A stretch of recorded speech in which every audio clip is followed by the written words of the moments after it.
Thank you, sir. We appreciate it. Thank you. Thank you. Thank you. Yeah, jackass. Take your Bitch. take Yeah, that's you. and get it to You. Yeah, make me. We don't, Sir, we don't want please. this. You can take this stuff. Sir, And sir, put it where the listen. sun don't shine. Listen. I don't know what the problem was. As the interaction begins, the customer expresses gratitude, but the tone takes an unexpected turn. Tensions rise as the customer's language becomes confrontational. The shopkeeper, addressing the situation calmly, refuses to tolerate mistreatment. The dynamics shift from appreciation to conflict, showcasing the challenges of customer service in a brief yet intense moment. Came in here, tried to spend my money is what I did. That's what I did. Okay. And come instead of trying to come in here, I'm not even talking to you. I need a liver transplant. Why? Seriously? They didn't even look at these cards. Sour Patch Kids. The narrative unfolds with the arrival of another customer, visibly intoxicated. The shopkeeper navigates the encounter with a mix of tolerance and assertiveness. The customer attempts to engage in banter, revealing signs of alcohol influence. The shopkeeper, unswayed, maintains composure and subtly addresses the situation, highlighting the challenges of dealing with individuals under the influence. I'm not even out here until I get this $30. Not paying on my. Wow, 50 for that Jeff, take him out, please. This better not put in damn car.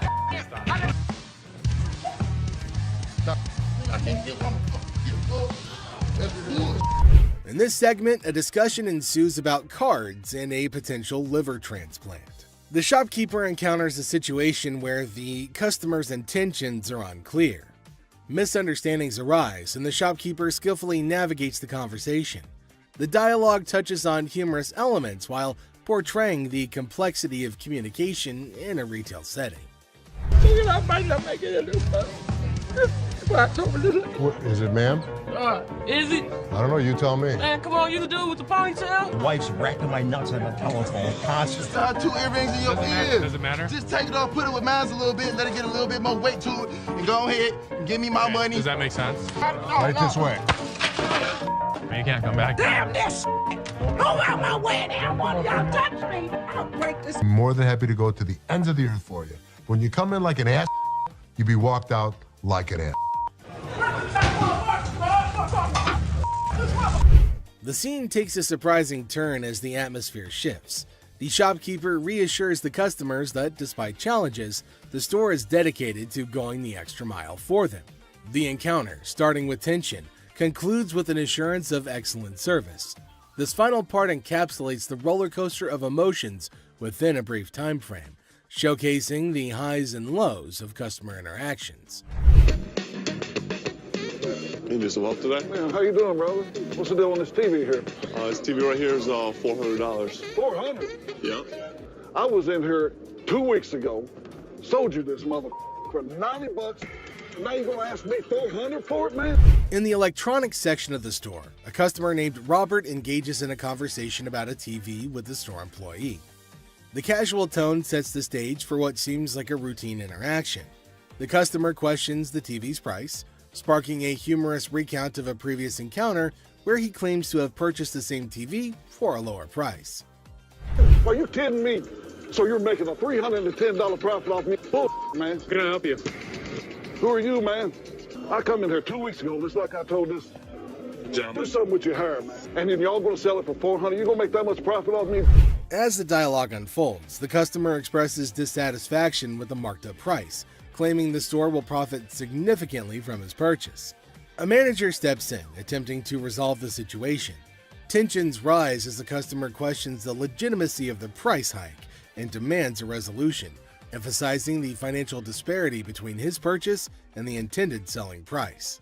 Brother, Where's your receipt? can you not understand English, my brother? I can't, my brother. I don't believe they want a TV for nothing. I'll just take the TV, man. Right out this door right Sure you here, will. and I'll be gone. I would like to see you trust out here so fast. Trust out by who? Who are you? Les asserts his role, introducing himself and trying to understand the customer's concerns. The customer, however, remains skeptical, challenging the legitimacy of the store's actions. The language barrier becomes a point of contention as the customer questions whether the manager understands English. The atmosphere becomes charged with frustration and confusion. 2 Green Miles.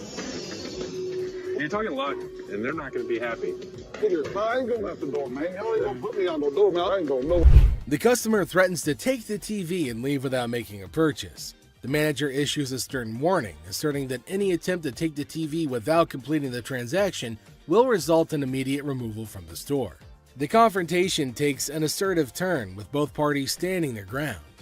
Once I get this TV. Man, get up off me. Man, get off me. Man, get off me. I ain't going outside. Get my damn shoe, player. Y'all got my shoe. You got my money. This joint. This guy was acting like a total baby. He wanted attention, and he got it.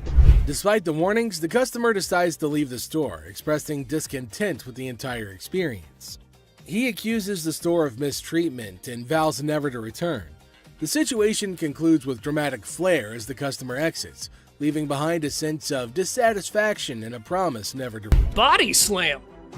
Our guy claims his grandma's ring is a lost treasure.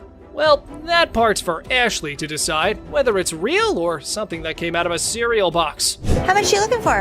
Is this enough to pay rent? How much is your rent? $300. Okay. Do you have anything else? Because this unfortunately is not real. What you mean it's not real? It's not real gold. Basically, y'all sit up here and waste my time talking to you. You didn't waste your time. Oh dear, Mr. Sad Story. You've really painted yourself into a corner now. It was almost as if he was starring in his own drama series. I'm like, just give me my ring. I need to speak with somebody else because you irritate me flat out. I'm trying to help you solve your issue. What you mean? What you mean? I'm trying to help you solve your issue. Bitch, lower your voice. This guy's acting really erratic and it's making me really nervous. Hold on tight, because here come the Powerpuff Boys to rescue our protagonist from his own soap opera. What a gimmick. A day he's gonna remember for a while. Don't put your finger in her face! No, she ain't by herself, my. She ain't by herself, my man. Bitch, I'll be back, bitch.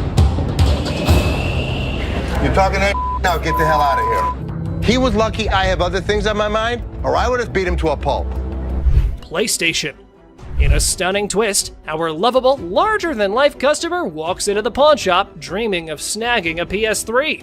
Let's hope the controller can keep up with his enthusiasm. How much are your PlayStation 3s? How much you want to spend? I got $70. Can't let it go for 70, my man, unfortunately. I've seen them for $70 to $80 at other pawn shops. Does it come with a warranty? It comes with an as-is warranty, unless you'd like to purchase an additional warranty, which I'd like to help you with. This is bull. Our six-pack gamer needs some physical exercise rather than video games. Mirror, mirror on the wall, who needs a jog more than them all? I need a PlayStation 3 for $70. I sell them for $100. That is ridiculous. All I got is 70. I want somebody else to talk to around here. Well, there's only gonna be one other person you're about to talk to, and if you keep your voice raised like that, we'll be more than happy to speak with you. And here's where you might consider scheduling that eye wash. Oh boy. Up next could rival a comedy sketch, complete with unexpected twists and turns. Get out of here. I'll take a ride, big boy. Big boy. Ride, big boy. Push me. Here we go, big boy. Here we go. Have a good day. What is all that about? What you want to do? I come down this level, beat your ass down here. What? Think you all that, bitch? Do right? Ashley fires. So, guess what? There was a worker at the pawn shop who some folks thought might be stealing stuff. Ashley got wind of it and had a little investigation on her hands. You said you wanted to know if Tressa asked me to put anything else on the internet? Yeah? Well, she did. She did? Another watch. Are you kidding? Nope. I'll take care of it. Don't even put it on the internet. Okay. I have to check with Brian first to see if Tressa got permission to pull the watch from the display case. Right when Ashley was busy being a detective, the sneaky thief decided to drop in. What wonderful timing! Well, since you're here, time to do some explanation. I didn't ask him to put it online yet. I didn't ask him. So he wouldn't just offer it? Right. You said to come to one of you guys. Well, before I would have bought it, I would have came to you But guys. you already asked him to put it on the internet. No, I said, was it a possibility? I pulled it out. Okay, you went around the bush and kind of asked him. No, I'm still not 100% sure if I wanted to buy it. Alrighty then. You're going home because you were not hired to make CEO-level decisions. But wait, there has to be more about this situation. You're fired. It's fine. That's fine. I said I wasn't even sure if I was going to. It's fine. I literally told everyone that you weren't as big of a bitch. I was wrong. Excuse me? Get the out of here. Get out of here. Let's fight. Another aspiring pawn shop star enters the scene, ready to sell his treasure. Grab your popcorn, folks. This show's just getting started. Yeah, man, I'm trying to see how much I can get for this. I'm trying to get at least $100 for it. $100? Yeah. I won't even be able to sell it for near that. So how much can you give me, man? $20? $20? What the hell you mean? I'm more or less helping you than anything. Man, I'm gonna need more than $20 for this, man. Of course. They're giving you exactly what it's worth, aren't they? So just take the money and run. But anyway, here is how our man decides to handle the situation. I need my money. I I'm gonna need understand. at least $100 for this. You paid $200 for that, I overheard? Yeah, I mean, Really, you paid $200. I'll sell you like 4 of them. Why would I want to bow? I'm trying to get money for it. I've been waiting in this line for an hour. I need more than $20. Why is there more staff out here? Well, folks, things took a nosedive when our beloved Les decided to make an appearance. It was like wrestling mania at the pawn shop. Damn! What the you gonna do, old man? Who the you calling him? Really, mother? I got this. More than $20. Get out. Time to go. You. I've been waiting for an hour. Really? Me? You. Yes. How you doing? How you doing? Fine, dude. Good. Oh, wow. How can I help you? Looking. And realistically, I'm not going to be able to give you a loan on that TV. It's just too old. It wouldn't matter much to me. I would rather sit here and talk about almost 2.5 years, junior varsity. I got a $80,000 resume. So this guy says that he's a Homeland Security officer and has an $80,000 resume. Well, then why are you bringing me an old-ass TV? A customer comes in to pawn a very old-looking TV and DVD player. This is a type of thing that nobody's interested in. I do for you. This stuff is just too old, and I couldn't take this under goodwill just because it's a fire hazard. Look, I'm trying not to just make this. You know what? No, allow it. Me? I ain't say you. I said Perfect. You understand? Take it out of here. No. I didn't bring it in. I You're don't take give it a out. damn. Oh, yeah? I don't. You think you scare me? You make me. Watch. Seth won't take the man's old items, and neither will the man. I don't Well, you care don't. if I don't. So get the out of here. You make me. You want to see me make you? Yeah. Watch. Don't touch me, man. Hold the up, man. This ass don't ever do no deals with nobody, man. This ass don't do. Take it out. Throw it on the way on. Man, I'll break his face, man. Man, are you serious? Okay, Squeaky. Time for you to go. Bounce. What the hell, man? Out my way, man. You straight Have up, a good man. day. The guy thinks he can't be thrown out of the shop, but Seth proves him wrong. How are you? How can I help you guys today? I want a meat coat today. Should I wear a small? Any color? You sure this is a small? It's actually a medium. What? No, I wear a small. Try it. Try it. Suck it in. This has got to be an extra small. Let me see here. Let me see. Let me see. Here, help me on this. I got a bad arm here. Let me see. Let me see. Oh no, extra small, extra small. Somebody else that we can talk to that knows what they're doing around here.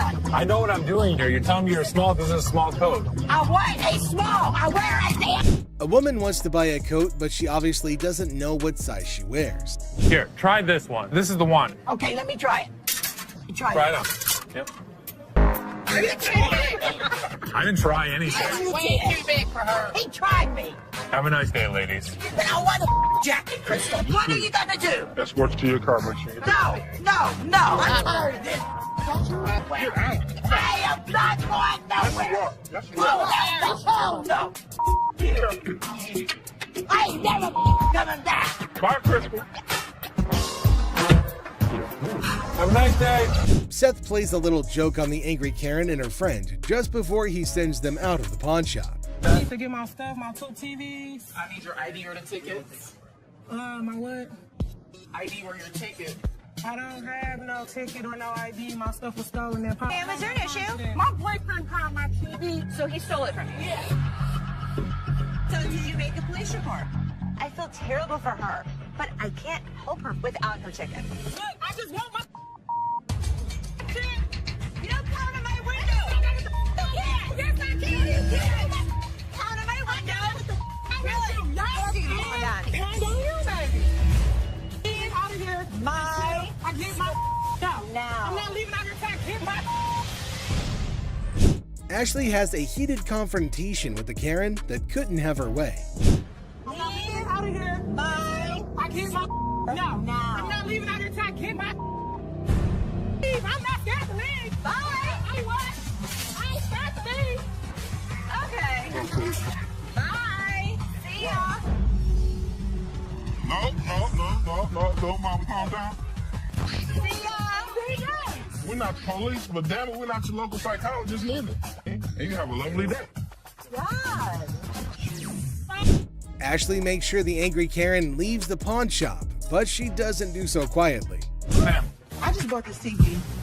It's broke. No, I don't. When did you buy it? I bought it yesterday. Yes, I did.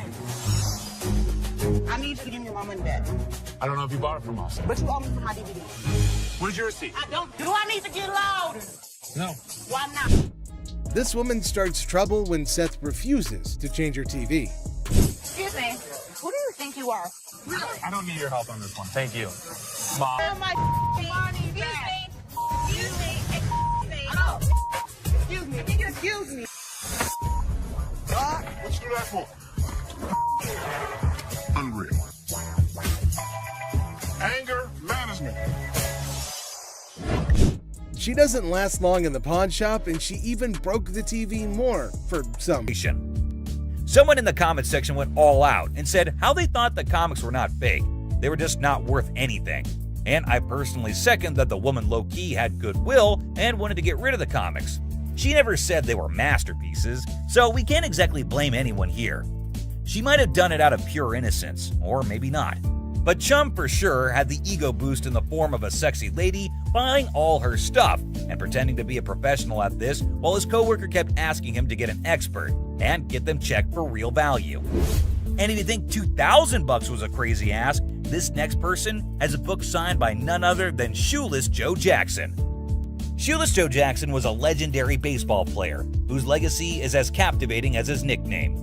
He's known for his raw talent on the field and the controversial role he played in the infamous Black Sox scandal, leaving fans wondering if justice was ever truly served. In a stunning turn of events, the owner of the book boldly demanded a jaw-dropping price tag of $30,000. I'd like to get like $30,000 for the book.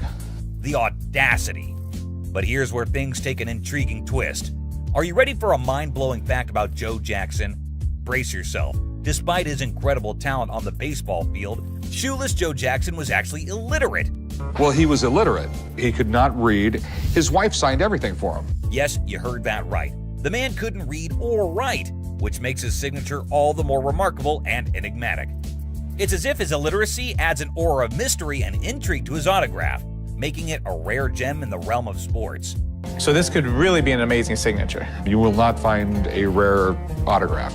Who would have thought that behind the legend of a baseball icon lies a captivating story of a man who conquered the diamond with skill, but never conquered the written word? But Joe Jackson's signature is so rare and so expensive, I just have to take the gamble before this guy walks out the door with it. Well, let me tell you the juicy details of this intense negotiation. Rick, being the shrewd businessman that he is, wasn't about to part ways with a whopping $30,000 so easily. He could sense the undeniable value of the book, no doubt about it. After some fierce back and forth, the tensions mounting with every passing moment, a compromise was reached.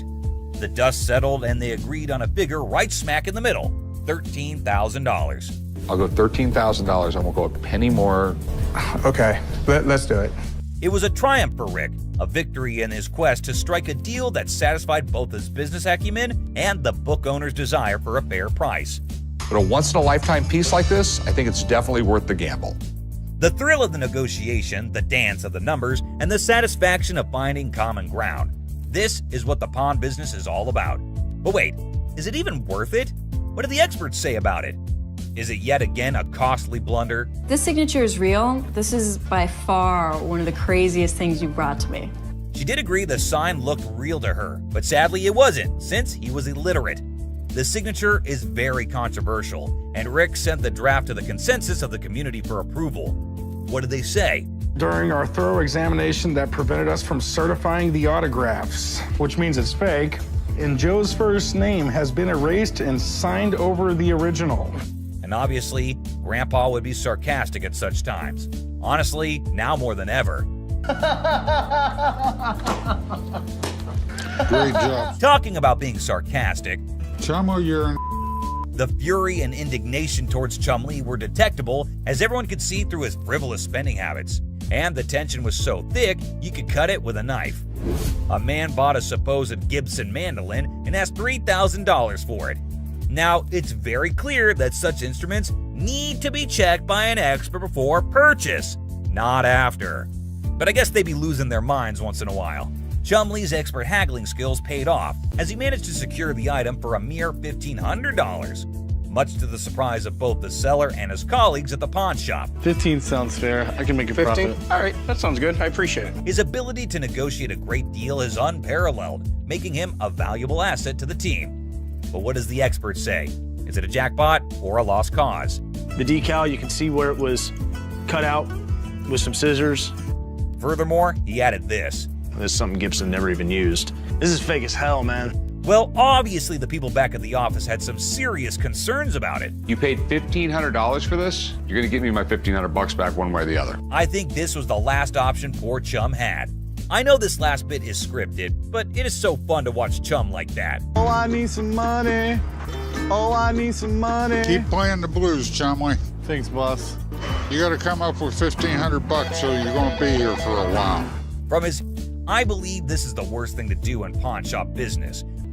Despite being one of the most experienced players in the pawn shop business, even Rick sometimes makes mistakes. It just goes to show that no one is infallible, and mistakes can happen to anyone, no matter how much experience they have. But that's part of the excitement of the business. You never know what surprises each day might bring, and every mistake is a valuable learning opportunity. I have a Sioux Youth vest. Okay. I believe it was made in about 1890. The piece he brought at the store is sure as hell a pretty one. I was looking at 1800. But is it worth $1,800? I mean, it is a baby vest. You can't just assume it's going to be that expensive because there's literally no guarantee if that's authentic. And who is even paying that large amount for a baby vest? Rick bargained and purchased the Indian baby vest for $1,300. Now, that is not a small amount either. And he made the same mistake buying it without consulting the expert first. The expert is called later to take a look at it. And honestly, no point. They already spent so much on this that knowing it might be fake is just going to increase those tense lines on their forehead. But let us hear what the expert said about it. From looking at the beadwork, it looks to be Sioux or it's Northern Plains beadwork. Unfortunately, I don't think this is from that time period. But wait, later it is revealed that it is real, but it was made for sale and not for personal use. So that kind of affects the resale value a lot. And Rick doesn't cheat with his customers. So I guess he just has to face the consequences of not being smart and going with the gut at that moment. But wait, Corey had a call from someone saying that the vest is actually real. Does that mean Rick is the boss and never messes up? Here, it's Mark Hall Patton. That Indian vest you bought is actually real. Hey, Mark, what's up? Nope. Well, I guess tit for tat. Better luck next time, Rick. I personally love this environment of work for them. They sure do make mistakes, but laugh it off. This should be the way people do it, but generally, they don't. What I loved the most about this episode was the way Corey made a fake call, all for fun and just to get Rick's reaction. Well, that's only fair because Rick makes them realize they made a mistake in brutal ways. This was far better, at least. Well, Pawn Stars certainly took a massive hit, losing a staggering amount of these ill-fated deals. It's a financial blow that leaves a bitter taste in their mouths, a painful reminder of the risks and uncertainties that come with the pawn business. But hey, that's the nature of the game. Sometimes you win big and other times you take a gut-wrenching loss. It's a stark reminder that even the best in the business can't always predict the outcome. Pokémon cards. I have probably the world's #1 Pokemon collection inside this case. Cards, and they're all Charizards. When this man came into the shop, he brought a huge collection of Pokemon cards in a big box, and all the cards were Charizards. However, Rick had a little problem, so he had to call in Chum, the Pokemon expert, to have a look at what the man had brought in. This guy's got Pokemon cards. Rick, it's not Pokemon. It's Pokemon. The man had saved them all from when he was a kid. He eventually tried giving them to his kids, but they weren't as interested as he was. So he thought, why not go and try to sell them? So, Rick, you don't know about Pokemon? It's like a game like 8-year-old kids play, right? Rick didn't have much knowledge about Pokemon and how valuable those cards were, so Chum explained everything to him, from their origin to the current day. Still, Rick couldn't grasp what Chum was saying. I really don't understand why Pokemon is such a big deal, but if something like a Beanie Baby can become worth a lot of money, maybe these can too. The man had a lot of valuable cards, especially the first edition, which, according to him, could easily sell for $50,000 to $100,000. However, Rick wasn't ready to believe that people actually buy these kinds of things for such a high price. So how much do you want for these things? I'm looking for right in the area of $500,000. With the man demanding a huge sum of $500,000, Rick knew that he had to get an expert opinion other than Chum's.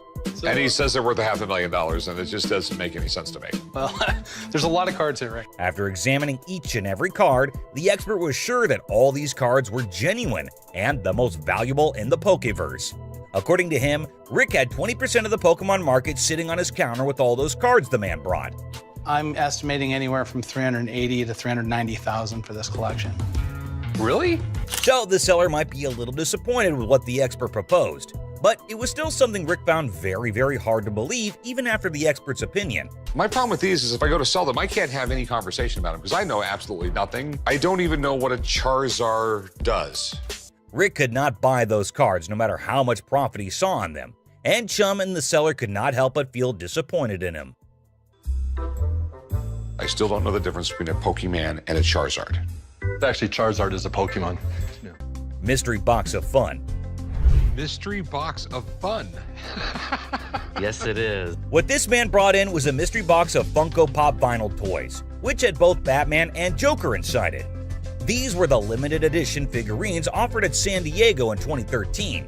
However, it actually came with 3 figurines: Batman, Joker, and a special metallic Skeletor. Funko's a really incredible company. They started coming out with them in the 90s, and then Funko changed hands. The seller was a sushi chef, and he wanted some new knives, so he thought, why not go and sell his brand new untouched toys to the pawn shop?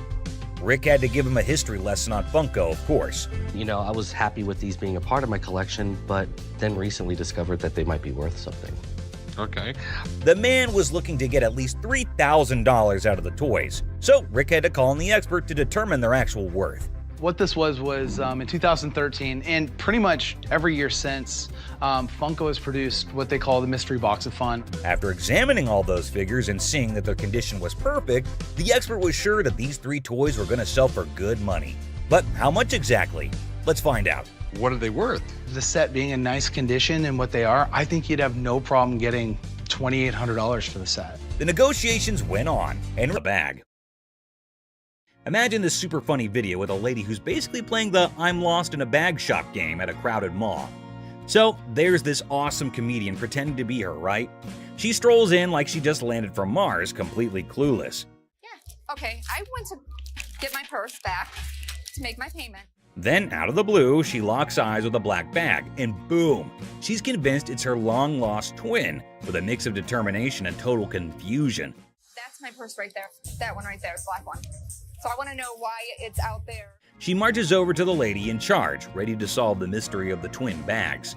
It's like a comedy treasure hunt in a bag store, and you're in for a hilarious ride. Get ready to laugh your socks off. Here's the money. I want the purse. That bag was never in pawn. Now get this, the shopkeeper, a comedic genius with timing that's spot on, coolly spills the beans. She says, hey, this bag's not yours. But oh no, our lady on a mission won't back down. That's not your purse. How do you know it's not my purse? Because that purse has been out there. Let me see it. With this epic confidence, she declares, no way, this bag and I go way back. They're like childhood buddies. And here's the best part. You want to buy it? I just want to look at it and make sure it's not mine. She throws down the ultimate challenge. Bet you this bag, if it's not mine, I'll hand it over. But trust me, it's practically family. It's like a comedy duel in a bag shop, and you won't believe how hilarious it gets. Oh my God. Get your hands on. Meet Cam, the scene stealer of the century. Picture this, chaos in the bag shop, and here comes Cam, our superhero security guard. He's like, hold my coffee, and smoothly escorts the determined bag enthusiast off the counter. Have a nice day. Let's go. Walk yourself out, yo. You. Walk yourself. But wait, she's clinging to her bag like it's a ticket to a comedy show. The laughs hit the roof as Cam keeps his poker face while chaos reigns. This video's a comedy roller coaster. And Cam, the unsung hero, it's a laugh-out-loud male adventure that you don't want to miss. Just hit with that pole, right? Go. Bitch, Go where you got to go. I'm gonna kick your ass. You wait. Sign of free cash. In the pawn shop sitcom, the worker dazzles the customer with the prospect of a 30-day cash fiesta. The seller, with a classic "How can I help you" line, unwittingly opens the door to financial freedom hilarity. It's a tale of interest-free loans, dollar storage fees, and a comedy of errors that promises 30 days of pawn shop shenanigans. But that's not what the y'all saying and saying. Misreading it. No, you're misreading it. The customer attempts a 30-day free cash caper, armed with a misinterpreted sign. The seller, caught in the crossfire, insists it's an interest-free loan bonanza, not a free cash party. Cue the comedic chaos as the customer points fingers, and the pawn shop sign becomes the unintentional star of a sitcom episode gone haywire. I need my cash. It says it right here. Free cash. The customer demands free cash like a rock star on tour. The seller, armed with the reality of interest-free loans, faces a barrage of demands. The customer, teetering on the edge of pawn pandemonium, enlists a surprise ally, a sassy woman who jumps in the scene like a comedy superhero. Cue the applause for this unexpected twist in the cash crusade. Antique computers. Got some equipment here. Yeah. We need some money. We're going to out west. In the pawn shop time machine, two hunters strut in with ancient computer relics. The seller, bewildered by their outdated tech, questions if they're stuck in the 80s. The hunters, claiming they've wiped out all of Michigan's deer, aim for a whopping $900. So how much are you looking for? About $900. The price tag triggers more shock than a retro computer's boot-up sound. What I can offer you is zero. Zero. Comedy sequel, the hunters scoff at the initial offer of $0 for their ancient artifacts. The hunters, expecting treasure, get a lesson in antique appraisal, leaving the shop echoing with laughter and $0 dreams. Wonderful. Thank you so much. You too. In the aftermath of the failed computer barter, the hunters drop to an $800 offer, met with a swift and resounding $0 from the pawn shop. ZZ Top, mistaken for Detroit's antique appraisers, exits empty-handed. The seller consoles himself with a printer sacrifice to the dumpster gods. I thought it was you, man. Oh, that's good. Ending the scene with a comedic crash and a touch of musical confusion. You people. Plump man. Hi. Hi, how are you? Brian, I'm Les. Nice to meet you. I need to get a watch for my wife's anniversary. In hardcore pawn, Les Gold faces off with a cheerful, plump customer aiming to sell a watch for his wife's anniversary. Les, ever witty, discovers it's their anniversary too. The old man deadpans 25 years, prompting Les to hilariously inquire, "How many happy years, man?" Laughter ensues in this pawn shop comedy. How many years you been together? 25 years. Oh, okay. How many good ones? The pawn shop guru checks out the watch and drops a bomb like a comedy bombshell. How'd you even get this? It's like a fake superhero. Now our chunky hero looks puzzled, like he just missed the joke. But no giving up, he starts haggling like, okay, what's your I don't believe it's real price? Okay. I don't think it is, but if you say it is, well, what are you going to give me for this? I want to trade for a watch. Too bad, the shopkeeper shuts it down quicker than a bad punchline, not willing to spend a dime on what he thinks is a phony watch. Talk about a comedy of errors in the pawn shop. It's fake. I'm not interested in it. Let me see what you got in watches and take. Now brace yourself for the ultimate comedy meltdown. Our plum seller cranks up the chaos meter, throwing wild threats about the shopkeeper's wife and claiming he's seen her somewhere. You're married, right? I am. Okay, I've seen your wife. Lucky you. Yeah, lucky me. I don't think so. This triggers the shopkeeper, turning the whole scene into a chaotic carnival. There's two things you don't talk about. What's that? My wife and my family. In the blink of an eye, security guards swoop in, snatch our hefty hero, and give him the grand exit, escorting him out like the star of an unexpected sitcom. Guess what? Our main guy, kicked out of the shop like a party crasher, hits the street with a style only he can pull off. Think military swagger, but with extra oomph. But wait, there's more. He starts yelling all sorts of wacky stuff. turning the sidewalk into his own stand-up comedy stage. Mama and Daddy laying in bed. It's like a roller coaster of laughs. First, the weird pawn-shop deal, then the crazy threats. And now, he's strutting like he's the sidewalk general. If you're up for a good giggle, this video is a must-see. It's like a comedy buffet that'll have you grinning like you just discovered the ultimate joke. Get ready for hilarious. There's never a shortage of people who don't know their item is fake. The truth makes this woman explode at less, but she never stands a chance because less has backup. Hi. Hi, I'm Ashley. I'm Nana. Nana. Mm-hmm. I called up here and I got an estimate price, and they told me that I could get $400 for these. You called up here and got an estimated price. Yeah. Who did you talk to? Nicole? Nicole. Over the phone? Yes, ma'am. But we don't see them over the phone. She's lying. Where Nikki at? Nikki. Nicole. Well, which is it, Nicole or Nikki? Listen, it's real diamonds. All I know is I need my $400. All right. I'm looking at the diamonds, and I know right off the bat the weight is just not gonna make it. I know I am not gonna be able to help her. I can do 185. No, I'm not. And you're not gonna come in here demanding money from me. Yes, I am, because that's what I called for. Nikki! What? No, Nikki! Where's this bitch at? She all of a sudden darted away from me, started screaming for Nikki. It was like a bat out of hell. A customer comes in to pawn her jewelry, but she's not ready for what Ashley has to say about it. Excuse me. Nikki! First of all, you're not gonna scream in my store. No, first of all, you're not gonna walk up on me either. This is Nikki, and they told me that they were gonna give me $400. Oh, so look at and these now they telling me that I can't get my money, and I need this now. Don't you dare. That. I need my money right now. I don't know what this chick was talking about. She was very confused, but I know one thing for certain. Nana needed to go. You like that? Well, you disrespected me. My store. Y'all bitch. Okay. Everybody in this mother y'all. Joe. Oh, y'all. Okay, have a good day. And kiss my ass. Keep walking. Bye. Nana. You bitch. Oh, you mother. Give me a headache. Nana's smart enough to leave before security throws her out, but she makes sure that she's got the last word. Hi. Hello, how are you? Good, how are you? I'm well. I'm here today. I want to pawn my computer. I'm trying to get my son into a technical high school. I know it's ugly, but it's No, I didn't say it was ugly. How much you looking to get?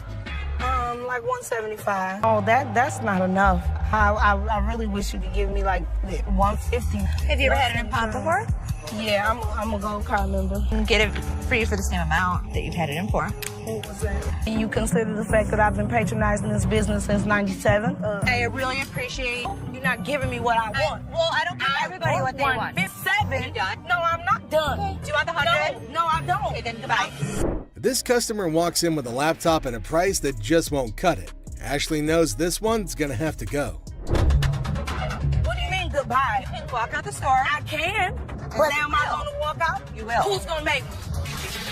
I want to see somebody make me leave up out of this mother.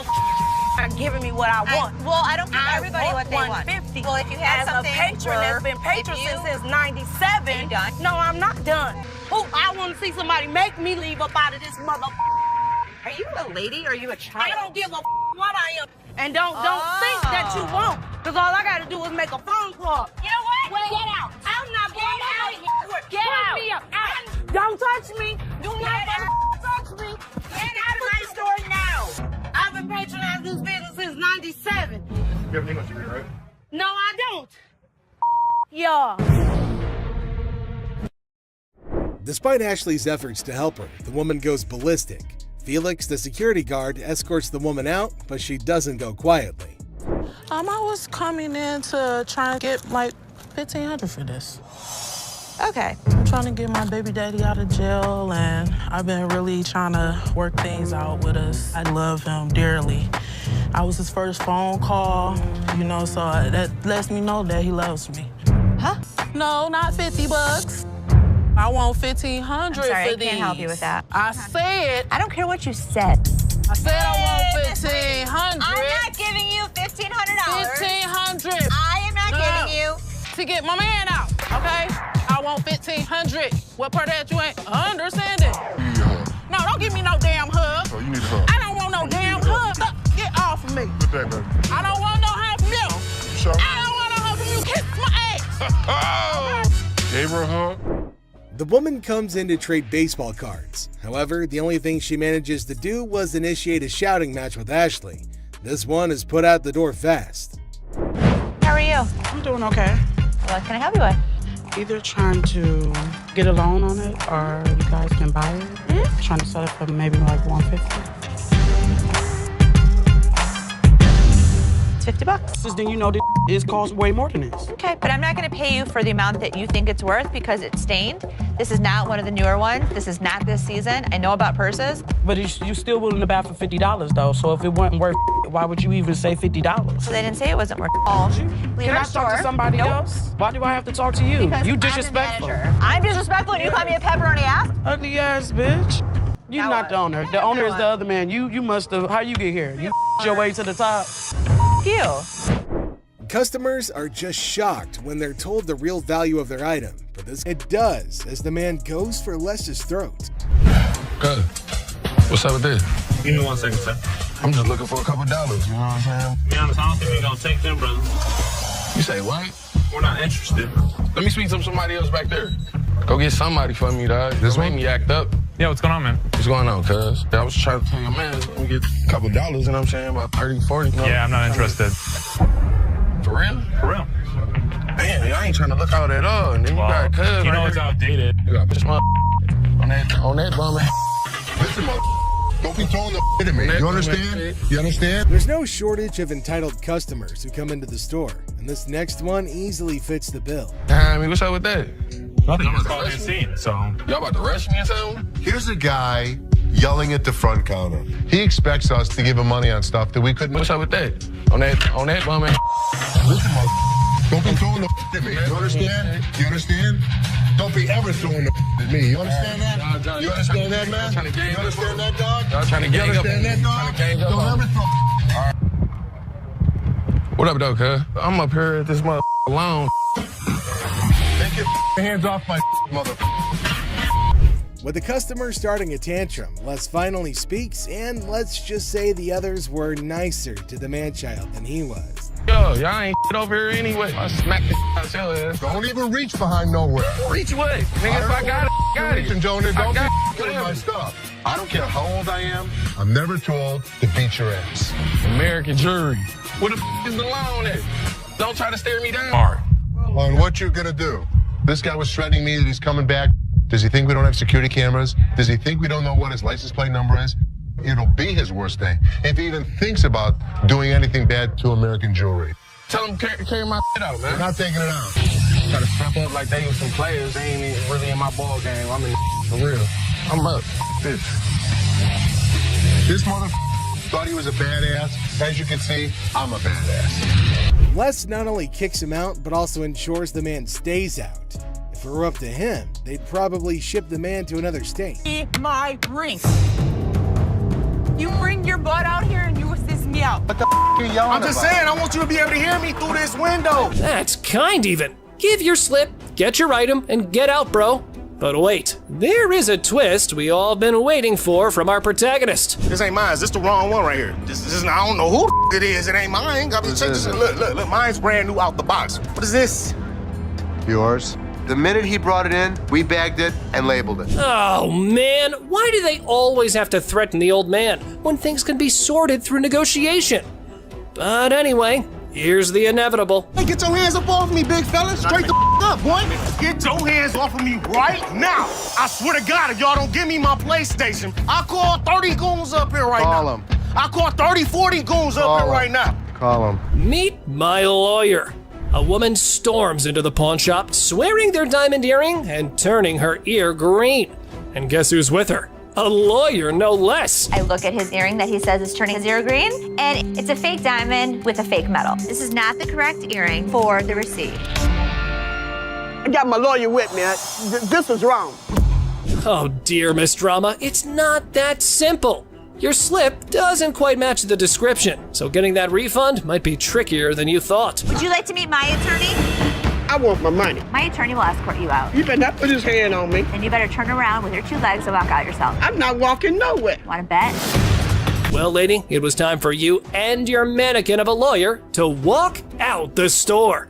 while keeping your respect where it belongs. You don't just tell me what to do. Get out. Yeah, you know, took my money, just sold me a bold earring, got my ear turning colors. I don't care if he had 10 lawyers in here because we didn't make his ear green. It's just a scam. Miss, I'm on the phone, okay? Can you respect my privacy a little bit and step back if you're a little too close?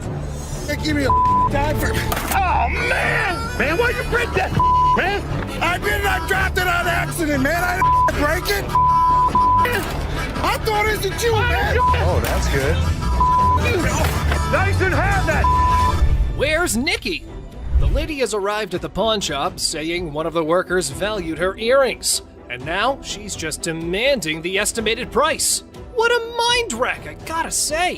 Who'd you talk to? Nicole? Over the phone? Yes, But ma'am. we don't see them over the phone. She is lying. Can I see your merchandise while I'm at work and while you're sitting in your living room? You need to come in, you need to evaluate your earrings, we need to test them. Where Nikki at? Nikki. Nicole. Ashley, ever the detective, was in suspicion mode, attempting to dissect the situation. However, the customer's reaction swiftly threw a wrench into her gears. Listen, it's real diamonds. All I know is I need my 400. I'm looking at the diamonds, and I know right off the bat the weight is just not gonna make it. I can do 185. So what you're saying is you're not gonna give me that $400, right? No, I'm not. And you're not gonna come in here demanding money from me. Yes, the I am, because that's what I called for. Well, it appears our lady has raised some eyebrows about her sanity. The idea of consulting Nikki to identify this loudmouth was now on the table. Where is bitch at? Excuse me, this is Nikki, and Nikki, she claims she talked to you at 10 o'clock this morning. I don't even know her. I need my money right now. She was very confused, but I know one thing for certain, Nana needed to go. Phone call lady. This one time, an elderly woman disrupted the quiet at the pawn shop with her booming phone conversation. Oh boy! To Ashley, her voice was nothing more than a symphony of annoyance. You ain't supposed to be talking to me like that either. Who the hell you think you talking to? No, I'm talking to you. Ma'am? You know what? You know what? Ma'am? You know what? Excuse me, I'm on the phone. I know, but You you're... know- No, I'm not. excuse me. Hold on. Miss, I'm on the phone, okay? Okay, Can you respect my privacy a little bit and step back if you're a little too close? What's the matter with you, lady? You're in a public place. This ain't your backyard. You better keep your volume down or take your business elsewhere. Duh! Miss, get somebody to help me, please. What do you need help with? I need some help with my rings right Can you here. take off your ring? Wait, you just walking up on me like, can you see my rings? I don't even know who you is. You want me to help you? Don't walk I up on can me. help you now. Do not walk up on me. Or else what? Okay, keep walking to find out. This lady was probably angry with someone else and had decided to make this pawn shop a stage for her little vet session. Well, here's how Ashley took control of the situation. Now, can somebody help me other than you? No. All right, that. Don't follow me no more. I won't come back in this bitch. All the motherfucking times I've been coming in here giving y'all my motherfucking and this is how I'm getting treated. Y'all. I told you. I don't know who the hell this lady was mad at. You. 70s PC. Two older folks enter the pawn shop with 1970s computers. They hope to sell them to fund a trip out west. Let's see if they were able to enjoy the blast from the past. Got some equipment here. So how much are you looking for? About $900. To be honest, if you bought these new, it's about like $400. We need more than that. Yeah, we need more money than that. What I can offer you is $0. Things took a sudden turn, and honestly, it felt like we stumbled into some reality TV treat. Buckle up, because this pawn shop just got a lot more interesting. You mean $0? Most people don't get that aggravated when they bring in like ancient artifacts. Yeah, people collect these. Oh, they're antiques now. We'll take $800. $0. That's How many times do I need to tell you? We're not interested in it. Leave the store. I ain't I'm taking not it out of taking this it. store. Well, fellas, y'all better just use it to scroll some pictures of the out west, because I probably think that trip's now canceled. You and you too. Oh, man! I thought it was you, man. Didn't have that. Put it in the dumpster if you want. She slap. Our Have a good day. pacifier pawn. Seth, our pawn shop hero, encounters quite the character of a customer eager to part with both a TV and a ring. But wait, what's in her mouth? I'm Seth. Oh, you cute. Yeah. Let me see your ring. That's right, lady. Our Seth here wasn't going to crack open with that pacifier or your flirting skills. How about we cut to the chase and look at the valuables? Push fight. Two buddies square off in a pawn shop brawl over one friend's attempt to pawn the other's beloved PlayStation without permission. This calls for drama. That took my PS, he tried to pawn my shop. You know him? Yeah, that's my roommate. He tried to pawn my your shop, try to get some money off, but I want my PS. He owe me my is mine. My back. Hey, do me a favor, we're not gonna scream, okay? What's happening here? This ain't your hotel room, spoiled punks. You're just creating a ruckus. Y'all better watch that tone and listen to the pawn majesty. Angelo, Steve, is that his? This between, yes or no? I mean, we just trying to handle it ourselves. That's fine. Steve, I'm gonna ask you one more time. Is it Angelo's or yours? It used to be his. Okay. He owe me money. What I supposed Steve? to do? My pay bill. Coming on, ain't paying. Tell you what I'm gonna do with it. I'll tell you what I'm gonna do. All right, guys, you probably want to take your business outside because there are some customers here who are not in a mood to listen to your story. Come take it. Can I see it? Come with me. You know, I'm a pawnbroker. I'm not a kindergarten teacher. You guys go talk about it amongst yourselves, and when you figure it out, then come back inside, okay? Until then, I don't want to hear you arguing. You grown men, not kids, go on. All right. Free grab. The girlfriend decided to pawn her boyfriend's Xbox, and now he's on a crusade to rescue it. Lesson learned, right?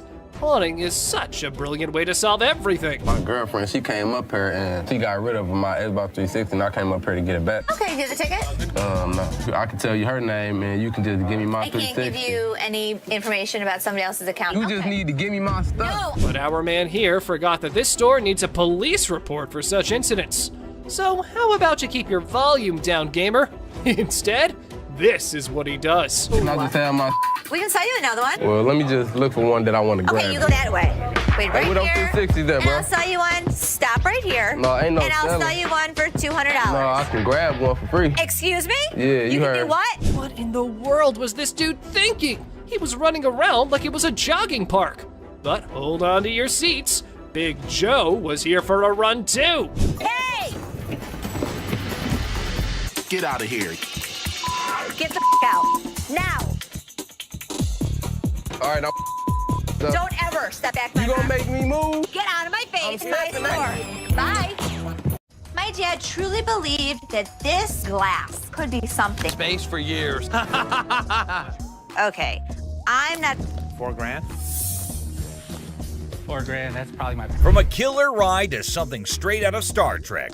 Welcome back, Pawn Squad. Get ready to explore the shady side of the pawn world as we uncover 5 super rare illegal items encountered on Hardcore Pawn. Another day at the pawn shop, and you never know what surprises will walk through that door. Today we've got Seth bringing in something that's blowing everyone's mind, and boy is he in for a shock.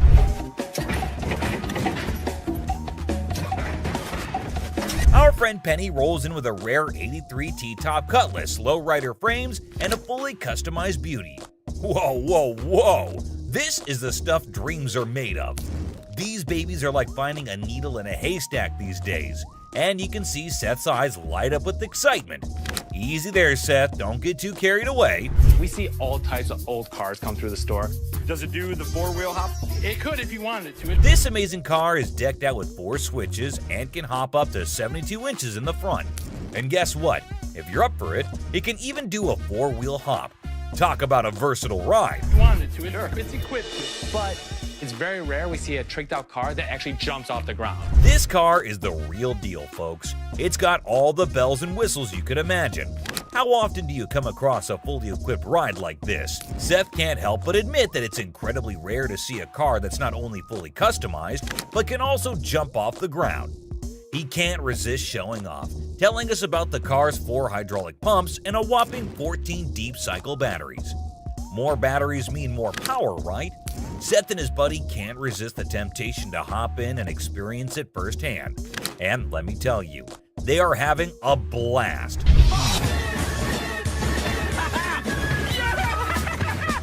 Now, Seth really wants this car, but he wants it at the right price.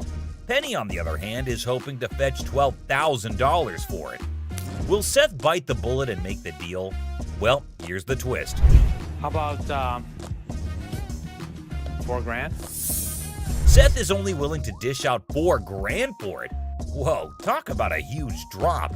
You can see the disappointment on Penny's face. He explains that he spent $4,000 just on the paint job alone.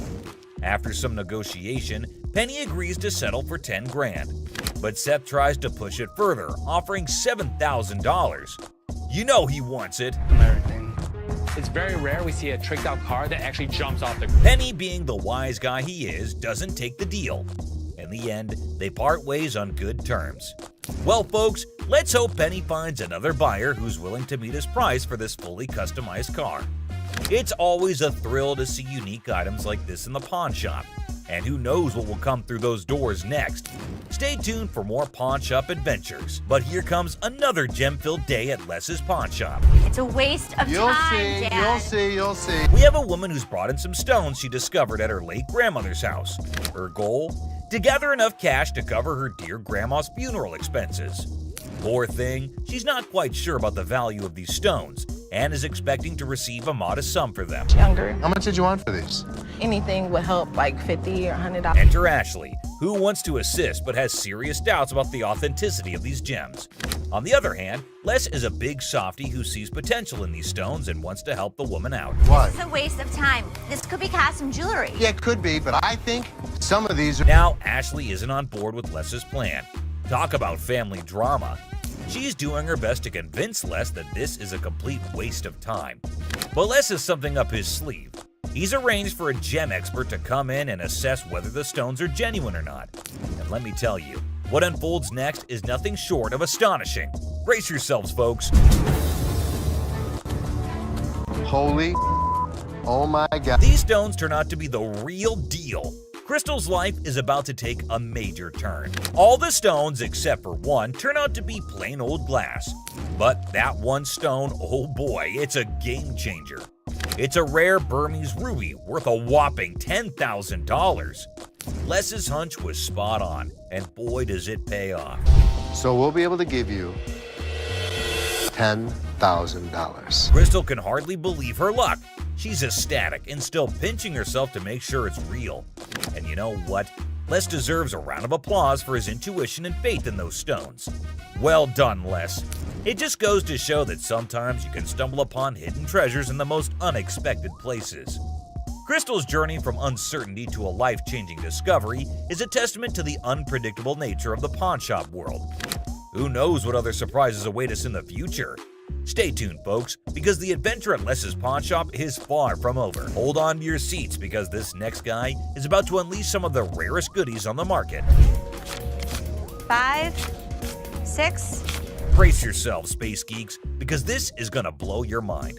So this guy rolls up with a bunch of crates, and let me tell you, the anticipation is real. Got a couple things.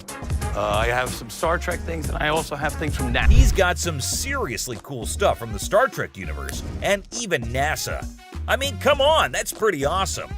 It's clear that this dude is a space enthusiast through and through, and his collection is off the charts. Honestly, it's a total flex. Like seriously, you gotta take a look at this thing.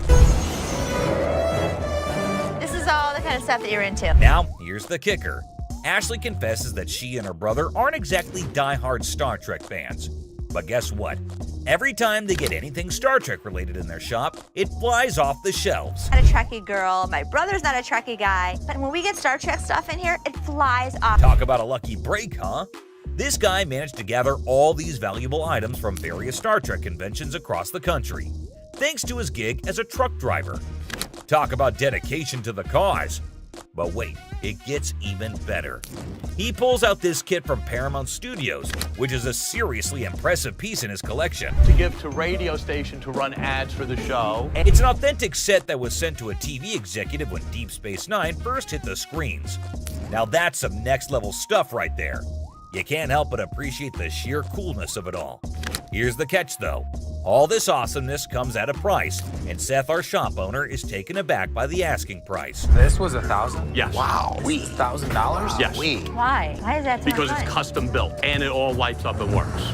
The guy wants a whopping $1,200 for everything, unless ever the savvy negotiator tries to bring it down to $700. It seems like a stalemate, but Fear not, because Ashley steps in with her clever thinking. After some intense back and forth, Ashley manages to strike a deal. 800. She works her magic and secures all these incredible items for just $800. Can you believe it? Talk about a happy ending. Everyone walks away satisfied. The customer gets a fair price, and our shop owners have some killer new additions to their inventory. Who knew that a truck driver with a passion for Star Trek could bring so much excitement to our little shop? It just goes to show you never know what surprises are waiting around the corner. I kid you not. This next guy just pulled up with a true gem. Checker taxi cab. I don't know about the original miles. Meter still. Can you even fathom it? It's none other than a 1982 checkered cab. Whoa, now that's what I call antique. Take a gander at this beauty. It's in remarkable condition. It's evident that the owner showered this car with lots of love and care. Kudos to him. Did you call for a cab? Did you call for a cab? Now, hold on to your hats because there's more to this story. Our daring duo, Les and Seth, decided to peek under the hood. Lo and behold, their jaws dropped. Look at that thing purr. Don't you lose money because you get there quicker? And it all goes... The engine looks splendid, almost brand new. How cool is that? But wait, there's a fascinating tidbit about this cab. Back in the day, they used to write the rates right on the taxi door itself. Talk about genius. This way, the rates were fixed, making it easier to attract customers. It's a shame we don't see this kind of thoughtful detail nowadays. The door. Did you see the rates on the door? Yeah, I did. The shut up one is one I like. And guess what?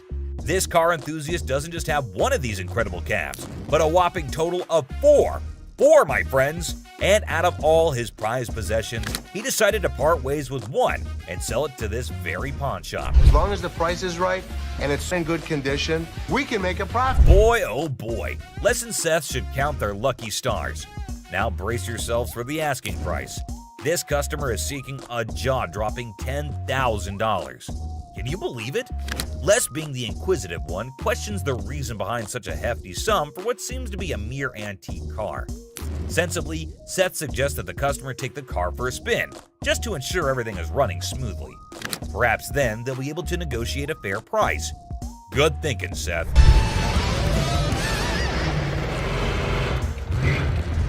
Les, ever the insightful one, recognizes that this is not just any ordinary car. It's a masterpiece, a truly unique item. Plus, considering its excellent condition, they can actually turn a profit from it. However, much to their disappointment, the customer refuses to budge below $8,500. Sadly, no deal can be made today. Nonetheless, Les wishes him luck, and we join him in hoping that the right buyer comes along for this exceptional ride. Fingers crossed. This guy walked in all eager to sell something big, and boy did he deliver. Here's the kicker. Is it actually silver? This is literally just a regular mannequin and plywood. He actually got it from a movie theater where he used to advertise. And get this, he owns his own comic book store. And that's how he managed to convince the set designer to let him take it home. And the next day, but then in comes Seth, our resident genius manipulator. What he does next and how he convinces the customer will truly shock you. Hey, sometimes you gotta stick to your guns.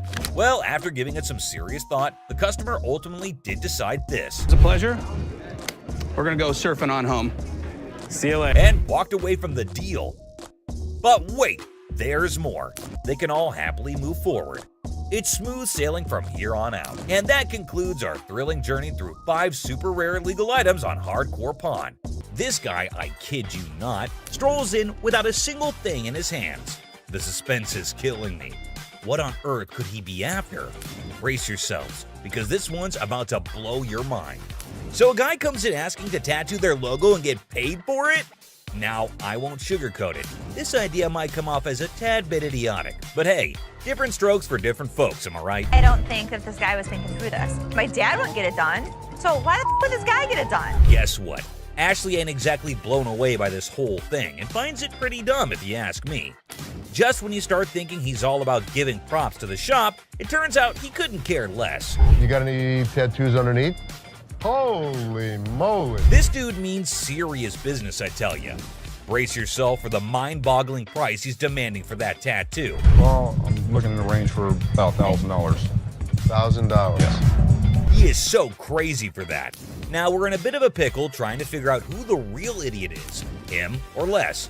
I mean, this guy is practically selling himself here. Come on, Les, get your act together, buddy. He's gonna have a new tattoo. Wait, you wear a shirt, so you'd be covering it up. No, I wouldn't be covering up. I'd walk around. But here's the moment of truth. Did they strike a deal? Drum roll.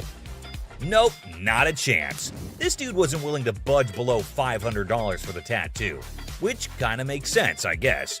But Les wasn't about to cough up more than $250. $250. Can't do it. So hey, at least you didn't end up with that dumb tattoo, am I right? Now get ready for this next woman, cause it's about to get interesting. So this lady is trying to make some money by selling these coats to cover her bills. But honestly, the coats didn't look too great, and neither did her chewing. 415. Is that what you said? Well, I said it 400 apiece. But Ashley was totally caught off guard by that. And seriously, the price is insane, don't you think? Now she's stepping in, offering some real prices. Let's see how the other person reacts to it. $40. No doubt that's absolutely hilarious. Now they're trying to haggle, but it's honestly gross and distracting when she chews like that. I mean, check out that silly behavior. How's that go? So the bodyguard is clearly here to kick her out, and you won't believe what she pulled off. Big boy, I like big boy, yeah. You gonna climb up on you, huh? That was just plain weird. But the next one is even weirder, believe me. And speaking of flirting, this next customer is on a whole new level. She's got a necklace in her possession, so she's not showing up empty-handed. But here's the twist. She's actually here for Ashley, or something else. Could it be her sneaky way of striking a deal with the pawn shop? She's got a good personality, and she's so sweet. Oh, snap. That's the thing, guys. A lot of people pull off scams like this. And let me tell you, the way this woman starts behaving with Ashley is just downright bizarre and idiotic. But hey, let's not waste any more time on the theatrics and get down to business, shall we? Wanna look that up? Yeah, I got a price. I adore. Now Ashley's starting to feel a bit uneasy with this whole situation. It's not every day you encounter someone acting all creepy when you've never even met them before. And here's the kicker. This woman insists she's been here before, but wait till you hear what the system records actually reveal, and trust me, it's gonna be a shocker. I look her up in the system. She's never been here, right? I can't find her. Well, well, well, are we really surprised here? This woman just can't seem to stop flirting with Ashley, but what really concerns him is her dishonesty. And let me tell you, her response to it is nothing short of idiotic, yet undeniably hilarious. We've got ourselves a real comedy act unfolding right in front of our eyes. So you lied to me? I do like you. No, you lied.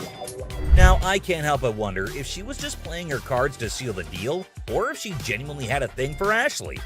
Either way, she managed to strike a deal, and now she's out of Ashley's hair. Mission accomplished, I suppose. Now back at the pawn shop. And this time, we have a surprise because we've got a whole cast of characters in here today. Check out this lady starting off all cheerful and friendly, saying hi to the folks at the front desk. But out of nowhere, she does a complete 180 and turns ice cold. What's her deal? Ringo. You lost this ring. This lady is all like, I totally came by here last month, I swear. But guess what? The computer ain't lying, my friends. The receptionist straight up told her that her precious ring is nowhere to be found. And you know what? It's on her. If she really cared about that ring, she should have shown up way sooner to claim it. But she didn't, so tough luck, I guess. You didn't bring it last month. You brought it 4 months ago. Now this lady is totally losing her marbles, you know? I mean, it's kind of dumb if you ask me. She should have just remembered where she left her stuff. But no. Instead, she's going off like some chatty old grandma, non-stop yapping about it. Give me my motherfucking ring and let me see a manager in this bitch. I'll get you a manager in this thing. Oh boy, we've got a real character on our hands here. This lady just won't accept any responsibility, I tell ya. Hey lady, newsflash. It's your job to remember, not his. This is where she's really taking the cake and acting like a complete idiot. And get this, she starts pointing fingers at poor Les, blaming him for this whole mix-up. You got me up. Well, no, you got yourself No, up. you got. Can you believe it? I mean, come on, lady. It's clearly your fault, not his. Thank goodness for that bodyguard who swiftly stepped in and removed her from the scene. I gotta say, it's giving me secondhand embarrassment. Just look at the unending drama. Sorry that your grandma's ring exceeded its time limit. You made the mistake and did. But what we've got next will blow your mind. So it's just another day dealing with annoyed customers. This lady was supposedly waiting for 2 hours, or so she said. But man, isn't she a little too aggressive? Oh, you don't ignore me. Can I get some help? Now Ashley jumps in to handle the situation, but this lady won't even let Ashley speak for a single minute. Such a big mouth. You need some better help up in here. I've been standing here going on almost 2 hours. This lady just won't quit shouting, and to be honest, Ashley is so done with it. But you won't believe what this customer does next. It's seriously shocking. Because he told me. Excuse me. Seriously, what kind of lady does that? I get that she's mad, but why resort to getting physical when the manager is talking calmly too? Wait, and this lady couldn't handle it, I suppose. You won't believe what she does next. Seriously shocking stuff. Man, what the? This customer walks in claiming she's here to get back the stuff she pawned off. But guess what? Buy. Not pawn. They were buy. Turns out she didn't pawn anything. She straight up sold it off. Man, this lady is clueless. She doesn't have her ticket and she expects someone to help her out? Seth tries to intervene, but it's pointless because this woman just can't grasp the fact that without the ticket, there's nothing anyone can do. If you bring me the ticket, I'd be more than happy to take care of it for you. I need my. Show me the ticket. I don't have my ticket. Now she's all paranoid, thinking people are trying to deceive her, and she's planning to take matters into her own hands. Uh-oh, that can't end well. At this point, it's best to just walk away, lady. Phone call. A little phone call? Be up here to handle y'all mother. Who you having? This lady is refusing to leave until her brother shows up to give the pawn shop owners a beating.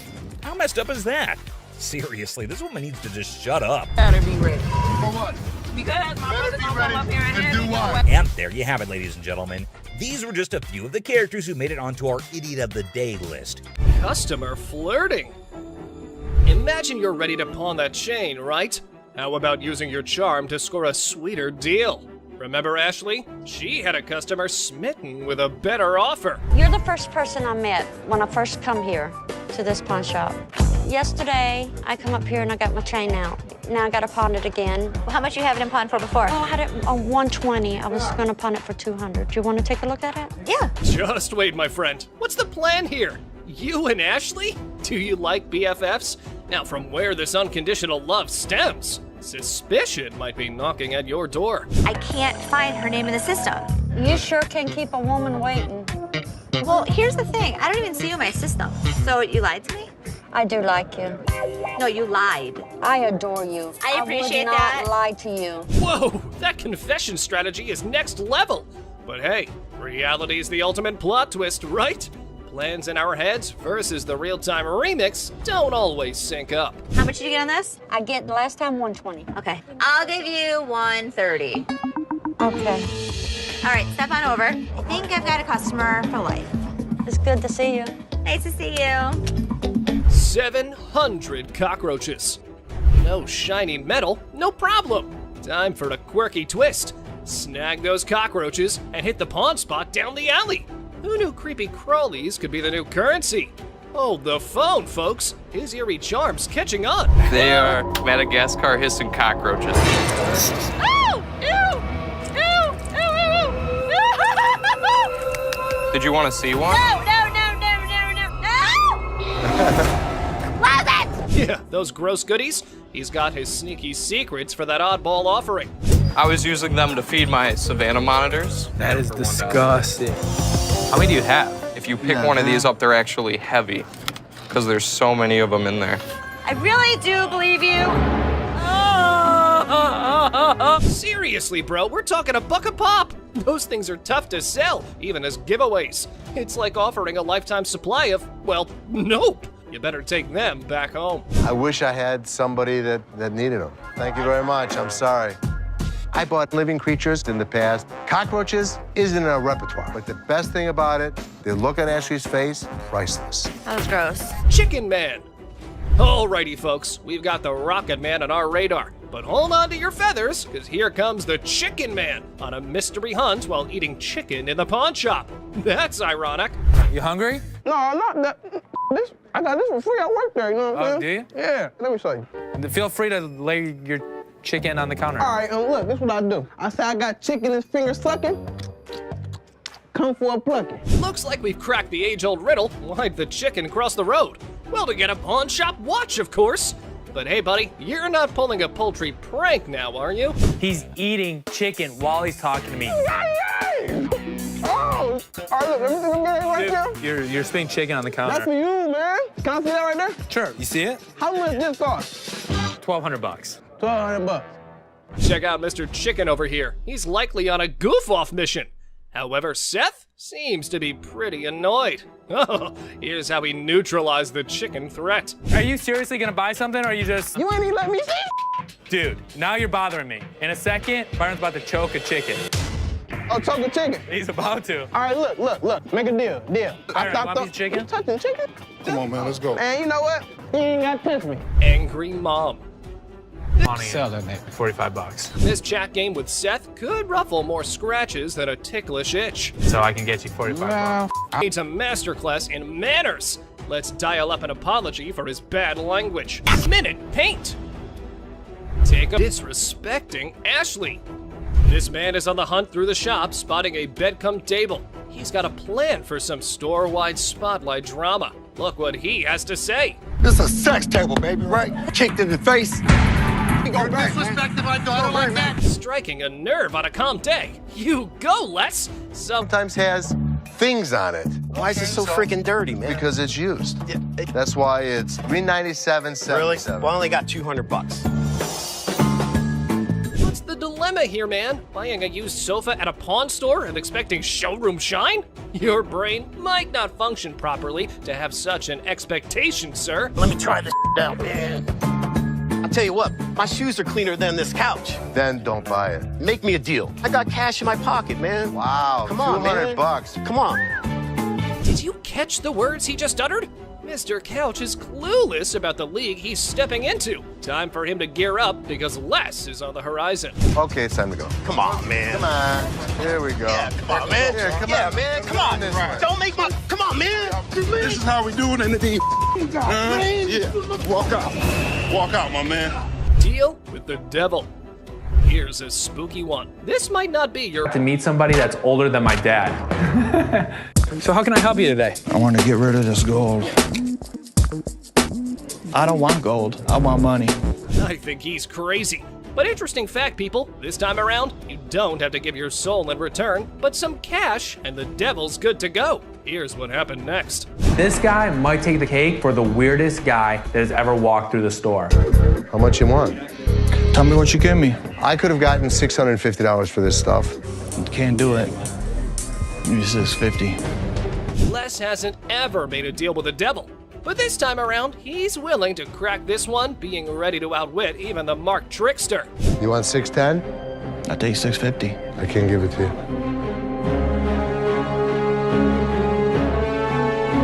I guess we don't have a deal. I'm sure you're curious about what happened, so let's not waste any time and jump right into it. So this customer walks into the pawn shop looking visibly upset. As usual, Ashley greets him and asks how he's doing. Turns out he's not doing well at all.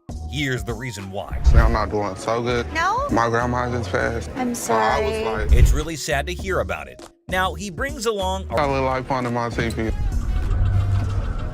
He starts getting rude with Ashley. You got me up. No, let's go. Man, let me go. Let me go, man. Just when he thought everything had settled down, the customer goes ahead and threatens Ashley, saying he'll come back to get her. Oh dear, that's the biggest mistake he made since entering the shop. We all know what happens when someone messes with Ashley, right? Well, brace yourself and see it for yourself. On the ground. On the ground. On the ground. Dang, the customer was literally scared for his life. Next up, it was just another normal day at this famous pawn shop called American Jewelry and Loan, located right in the heart of Detroit, USA. He comes in with his Xbox and immediately tells Les that he needs to get as much money as he possibly can for it. Like, obviously, that is clearly what everyone is here for at the pawn shop. He knew that they probably get a lot of Xboxes anyway, so that does not set him apart from the rest of the regular customers. When Les asked what he needed it for, this guy had quite a story to tell. And it is definitely a full-fledged roller coaster. He reveals that he needs as much cash as possible, and it is all for his girlfriend. Why store? When in fact, it was way cheaper here at the pawn store.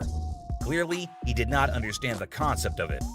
Seth asked the guy where he usually went shopping, and when he said the mall, he asked the guy if that is where he got his earrings from. And get this, he paid $500 for it. Rhonda finally loses her cool and tells her son to keep quiet because it is her birthday, and she is allowed to pick out whatever she likes, and he definitely does not get any say in this. Seth comes to her defense too, and tells the son that it's her birthday and her money, so she gets to make her choice, only to discover that they're as fake as a $3 bill. And let me tell you, he is not a happy camper. The anger starts bubbling up inside him, and guess who bears the brunt of his frustration? Poor Seth, the pawn shop employee, gets hit with some seriously rude behavior. But here's the thing, folks, that employee was just doing their job. It's a classic case of drama and tension in the workplace. Buckle up, because we're about to witness the clash of these two titans in the crazy world of hardcore pawn. This time, Michael approached Ashley and tells her that he has a mink coat for her. She immediately asked him if he had brought it in before. He walks in and notices a table and immediately just announces to no one in particular that somebody needed to come to help him out with it. That's really not a nice way to ask. Jeez. Take a look at how he was behaving. He was being very crude, and Ashley notices his presence there very quickly, especially considering Leslie has reached his boiling point. He simply couldn't tolerate how this disrespectful dude was brace yourselves, because things are about to get real intense real fast. Without hesitation, he grabs the guy by the knee. She's here to sell her TV and a ring, hoping to cash in a cool $800. Cheesy lines, awkward body language, and a whole lot of discomfort. It's like watching a car crash in slow motion. Get ready to flush your eyes with water after this one. Oh no, the cringe just keeps on coming. Like she was trying to break the cringe-o-meter. Who in their right mind thinks it's okay to make such inappropriate comments in a public place? It's beyond disturbing and down. Up next, this customer is yet another WTF, but on a whole new level. Do you go to class like this? Yeah. What do you say? Around them feel uncomfortably silent. He starts sharing some rather personal details. Talk about to the max. And the worst part, he knew it was being recorded. Like, bro, did you forget the look on the woman's face? She's not exactly thrilled with that quote. Why is it $50? The certificate and everything is in there. And the bag costs actually way more than that. Well, if you can tell, it's... In fact, she's downright pissed off from the get-go. She starts going on and on, trying to justify why $50 is an insult to her precious bag. She's all like, hey, it's got the certificate and everything. I deserve at least $75 for it, even though it originally cost way more. But Ashley, being the savvy businesswoman she is, ain't buying it. She calmly explains to the woman that the bag is stained, and that's why she can't offer the price she's looking for. It's like trying to sell a damaged slice of pizza for full price, you know? The lady's just gonna have to accept the reality of the situation. But you still willing to buy for $50 though, so if it wasn't worth it, why would you even... And let me tell you, the exchange between Ashley and this bag-loving customer is anything but pleasant. It's a classic case of someone thinking their precious item is worth more than it actually is. Will the lady come to her senses and take the deal, or will she storm out of the store in a fit of rage? Yeah, things really start to heat up at this point. The woman, clearly not satisfied with Ashley's explanation, starts raising her voice and getting all confrontational. Ashley, being the pro she is, remains calm and composed. She's not about to back down from a little confrontation. She stands her ground and reiterates that the condition of the bag significantly affects its value. It's like trying to sell a scratched-up smartphone for top dollar, you know? People want their luxury items to be in tip-top shape. But this woman, she's not having any of it. She's convinced that Ashley is trying to lowball her and rip her off. The tension in the room is real. Customers nearby are watching with wide eyes. Can I talk to somebody else? I don't want to talk to your pepperoni looking ass. Can I get somebody? My pepperoni look... Oh boy, that customer really crossed the line with her insults. Pepperoni looking ass is definitely an unusual choice of words. And well, it's not a very flattering one either. It's basically an insult and a very stupid one. But here's the thing. This customer clearly underestimated Ashley's authority and position in the store. She didn't realize that Ashley was not just any employee, but actually one of the owners. Talk about a major oops moment on her part. Ashley, being the boss lady that she is, didn't take kindly to the disrespect. She made it clear that she didn't want to engage in any business transaction with someone who was being so blatantly rude and disrespectful. And honestly, You disrespectful. I'm disrespectful. she kept shouting and abusing Ashley while the guard escorted her out of the door. But she could scream all that she wanted. Ashley was not going to give one tiny little thought about it. You disrespect them? She's so pissed at everyone, OML. So if you've enjoyed the wild and outrageous encounters we witnessed today, make sure to hit that like and subscribe button to never miss. The woman leaves angrily, and this situation doesn't get resolved. On picking up very expensive pieces, grabs less. That's why it's so inexpensive. I gotta tell you, man, that's nasty. Our used furniture sometimes has. The customer begins being disrespectful to Les. And let me try this out, man. What? My shoes are cleaner than this couch. Then don't buy it. Make me a deal. I got cash in my pocket, man. Wow. The man doesn't like how the couch looks and tries to pay less for it with the money that he has. He starts being rude, saying bad things about how dirty the couch is and insulting the store. I bet you're the mother that's been sitting on here farting. This was actually my couch. We had a reupholster and I gave it to Ashley. When the comment Les, the owner, has had enough and confronts the disrespectful customer, defending his daughter and the store's reputation. How are we doing in the deep? Les decides to end the interaction, urging the Excuse me. Hi. Hi, I have a question for you. Yeah. Okay, I went to get my purse back to make my payment. She's telling me this is expired. That's my purse right there. That one right there, black one. It was parked in the warehouse. How could someone steal it? A high-tech thief could get into this warehouse easy. Rick becomes anxious when he learns a hot rod. Later, Rick learns that the Roadster is worth a lot more than he realized, valued at nearly $68,000 in potential loan amount. What are you talking about? You said you were coming in to get a receiver. Why'd you take my ring? Well, I wanted to see how much it was worth. Bull. Why'd you take my ring? Yesterday you said you needed bike parts and didn't have the damn money. And all of a sudden you got my damn ring. The problem started when Les checked the ring to see how much it's worth. The charade. However, Ashley stands firm, recognizing the futility of the scam and the level of wrongness involved. It's like trying to sneak a peek at the answer key when the teacher is watching. Yeah, that's not happening. First of all, don't talk to me like I'm an idiot. Give me my purse or I'm gonna come over that counter and get it myself. Oh my God. Get your hands off me. Let's go. Walk yourself out, You.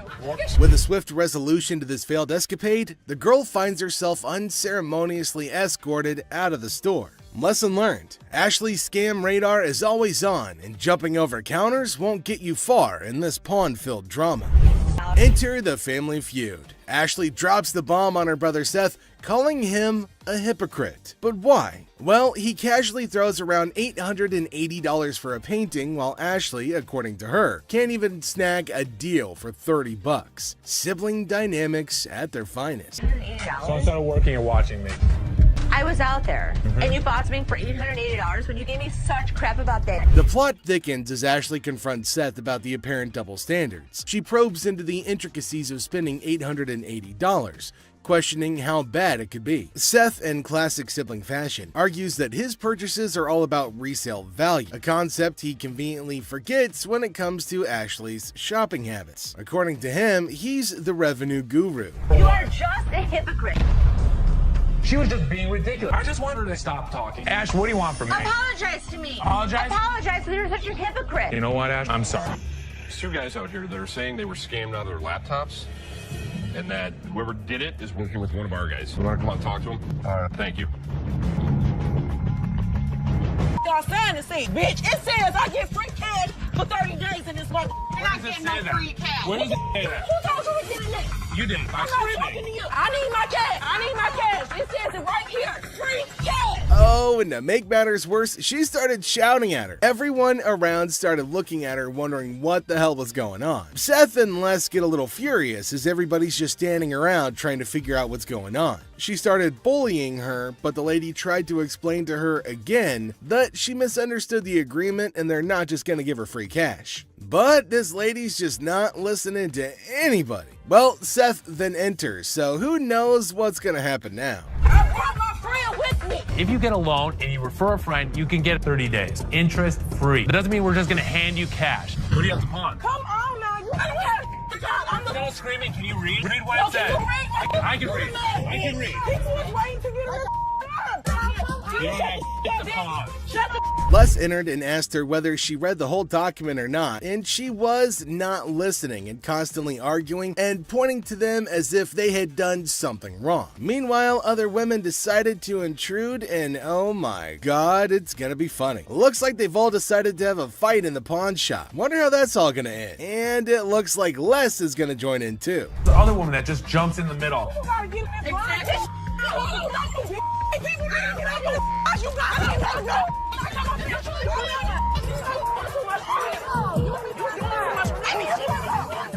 Leave me alone, bitch! Leave me alone, bitch! I'm running away, bitch! All you need to do is read. Now see the other women get in and start shouting at her as everybody behind her was waiting for her to get out of the queue. So they started fighting and now they're all having an immense fight. Everybody around is watching and laughing at them. Well, the guard had to go and break everything up. Well, at least they're all gonna get treated the same way, especially the one who created the mess. Pretty sure they're gonna hold him up and throw him out. And there they go, they're still shouting and fighting with each other as well. They really wanted to go at it, so we let them go at it in the parking lot for a little minute. All I saw was ass cracks and elbows. They were sent outside and they started beating on each other, holding each other by their hair and hand. They beat the crap out of each other and people around them were just watching and waiting and having a curious but funny conversation about their nonsense. Talk about a hella cringe episode. It's Robert. Robert, nice to meet you. Nice to meet you, Dennis. Yeah, I got an item here. You might be interested in. Okay, so there's a guy coming into the pawn shop with something in his hand, maybe a poster. But what's it for? He came to Seth and the other man and showed them this poster. Now it feels like they're interested in it and there might be a handsome deal between them. Detroit Lions players had signed. Did you drag it in? So during the flood, I seen it down there, and that's when I pulled it out. She went down there and she supported these people, and while she was walking the picket line, she would gather signatures. You got Williams over here. That's what, Steve Farkas? This is the first time a guy actually brought in and I just got on the picket line because I'm on strike right now myself. We've been on strike for almost 3 months now. $1,000. He started describing the poster that's mainly about the protest of people got some stains on it, and it's no doubt the same poster of historical strike, which made it worthy, but for him it might make a lot of difference. I hate the condition of it. I understand, and I gotta understand when it comes down to collectors, everything. The man explained that it's not about the worth that he's asking for in terms of thousands of dollars, but it's also about the condition of the poster, and it's not in a very good one. The man is continuously arguing that it's got signs all store. She's retained me to represent her in regard to a ring. Okay.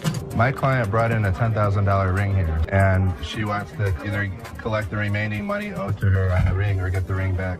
She's got a receipt. Let me explain to you. This is a counterfeit ticket. He said that he came here for the ring, which they bought from these ladies for $10,000, but they didn't pay and gave them the receipt. Now, he put up the receipt and showed it to Les and accused him of cheating and stealing from the women and taking their expensive ring. But Les was cool and controlled his anger. Whoever produced this ticket didn't understand this is the amount of numbers that are here. Okay. Number 2 is state law mandates that we print the law in a 12-point font. Okay. This is much smaller. That is some bull. It may be bull, but that's the truth. I don't know how I got mixed up, but There's the game-changing point. Les, after listening to him, explained that he will reveal the truth now by showing the real receipt that they had. He went and came back with real receipts that they've been giving to the customers. There, he spotted major differences. He notified him of the major changes in the receipt that he brought. The man looked rather weak and stunned in response. printing wrong or whatever, but this is the ticket he got from here. He didn't get it from him. He didn't get it from him. So now we just liars and we just come I'm not saying that you are. So you trying to send my son a lie? I wish I had better news for you, but... That's bull. That's bull.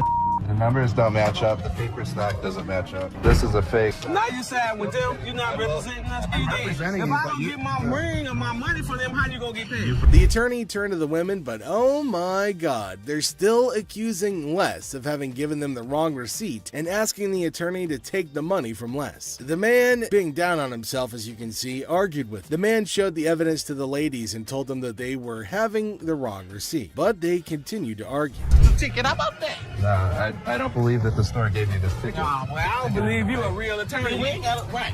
This bull. Somebody better give me my money. He's my attorney. You, him, security.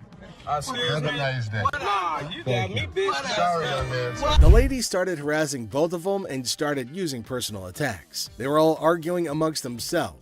Pretty crazy. The attorney went back as he can't do anything for the ladies. How are you? I'm doing okay. What can I help you with? Either trying to get a loan on it or you guys can buy it. Trying to sell it for maybe like $150. $50. Why is it $50? The certificate and everything is in there. And the bag costs actually way more than that. Well, if you can tell, it's actually stained. Okay. All through here. I'm trying to sell it for $150 or get a loan $75 instead of the $50. Yeah, I wasn't interested in more than $50. If you know purses, then you know the. As our unsuspecting customer strolls into the kitchen at chaos, little does she know what's cooking today. Ashley, patiently bracing herself for another round of absurdity, politely inquires about what the customer's looking to offload. The girl, blissfully unaware of the purse's actual value, confidently suggests a price that's almost a steal. It costs way more than that. Okay, but I'm not going to pay you for the amount that you think it's worth because it's stained. This is not one of the newer ones. This is not this season. I know about purses. It was poor. Gladly accept the offered amount. However, Ashley, standing firm in her claim that the purse is torn and not worth more than $50, creates a hilarious clash of valuation difference. We even say $50. So I don't even know what that means. She take a look at her own ass. Can I get somebody else to talk to? It don't even matter. I don't have to talk to you. And I don't talk to you either, so why don't you go home? Leave Can our I talk to store. somebody Nope. else? Why do I have to talk to you? Because You I'm the disrespectful. manager. While removing the glass from the cases, both suspects placed the jewelry and many other valuables in the bag. Out of his unit, look at the ticket. It never said with game. The atmosphere gets even more intense as For all the stress I have, the last thing I need is a customer causing a scene. Despite the escalating situation, Les stays calm. He tries to talk sense into the upset customer, especially with a big event coming up the next day. I know how to walk. I ain't illiterate because I potted a week and y'all motherfuckers in my middle room put them games in there. And you wasn't even standing there when I potted it. Somebody need to blow this place up. It's time to go, sir. You ain't gonna get my weed, dog. I'm not. Let go. Can I get my weed? Don't get it for you, don't worry. You're making a threat like that? The situation becomes alarming when the upset customer makes a threat to blow up the place. Les, rightfully concerned about the safety of everybody, asks the guy to leave. Security becomes a priority, and the customer's demand for his belongings takes a backseat to the potential danger that he's creating. It's a challenging moment for Les, who's just trying to manage the chaos caused by an irate customer. How's it going, man? What's going on, man? Everything good. How about you? I'm doing good. Good. What can I do for you? Let me get these like $400 for this watch right here. What can I do for you today? Can I get like $400 for this watch right here? It's worth $820. Les, chilling at the pawn shop, notices a guy walking in, watch in hand. Les, being friendly, asks how things are going. The guy, hopeful, wants $400 for his watch. Les, the cool pawn detective, calmly discusses the watch's worth, revealing it's valued at about $82. Yeah, man, tell me the truth. What'd you really pay? Tell you the truth, man. Come on, you give me know you four. did. Give me four for this watch, man. Come on, man. We deal in high-end watches. This was worthless. Nothing for us to deal with. Come on, give me like $450 for this watch. You yelling at me? I got a baby on the way, dog. Congratulations. I'm sick of living at the crib, man. My girl on my head. The negotiation heat rises as the guy insists on $400, but Les suggests $7. The guy, pleading and sharing his life story about a baby on the way, asks for $400 again. Les stands firm, offering him the same price, which leads to a bit of yelling. The guy, feeling frustrated, calls the place bull ass and expresses his discontent.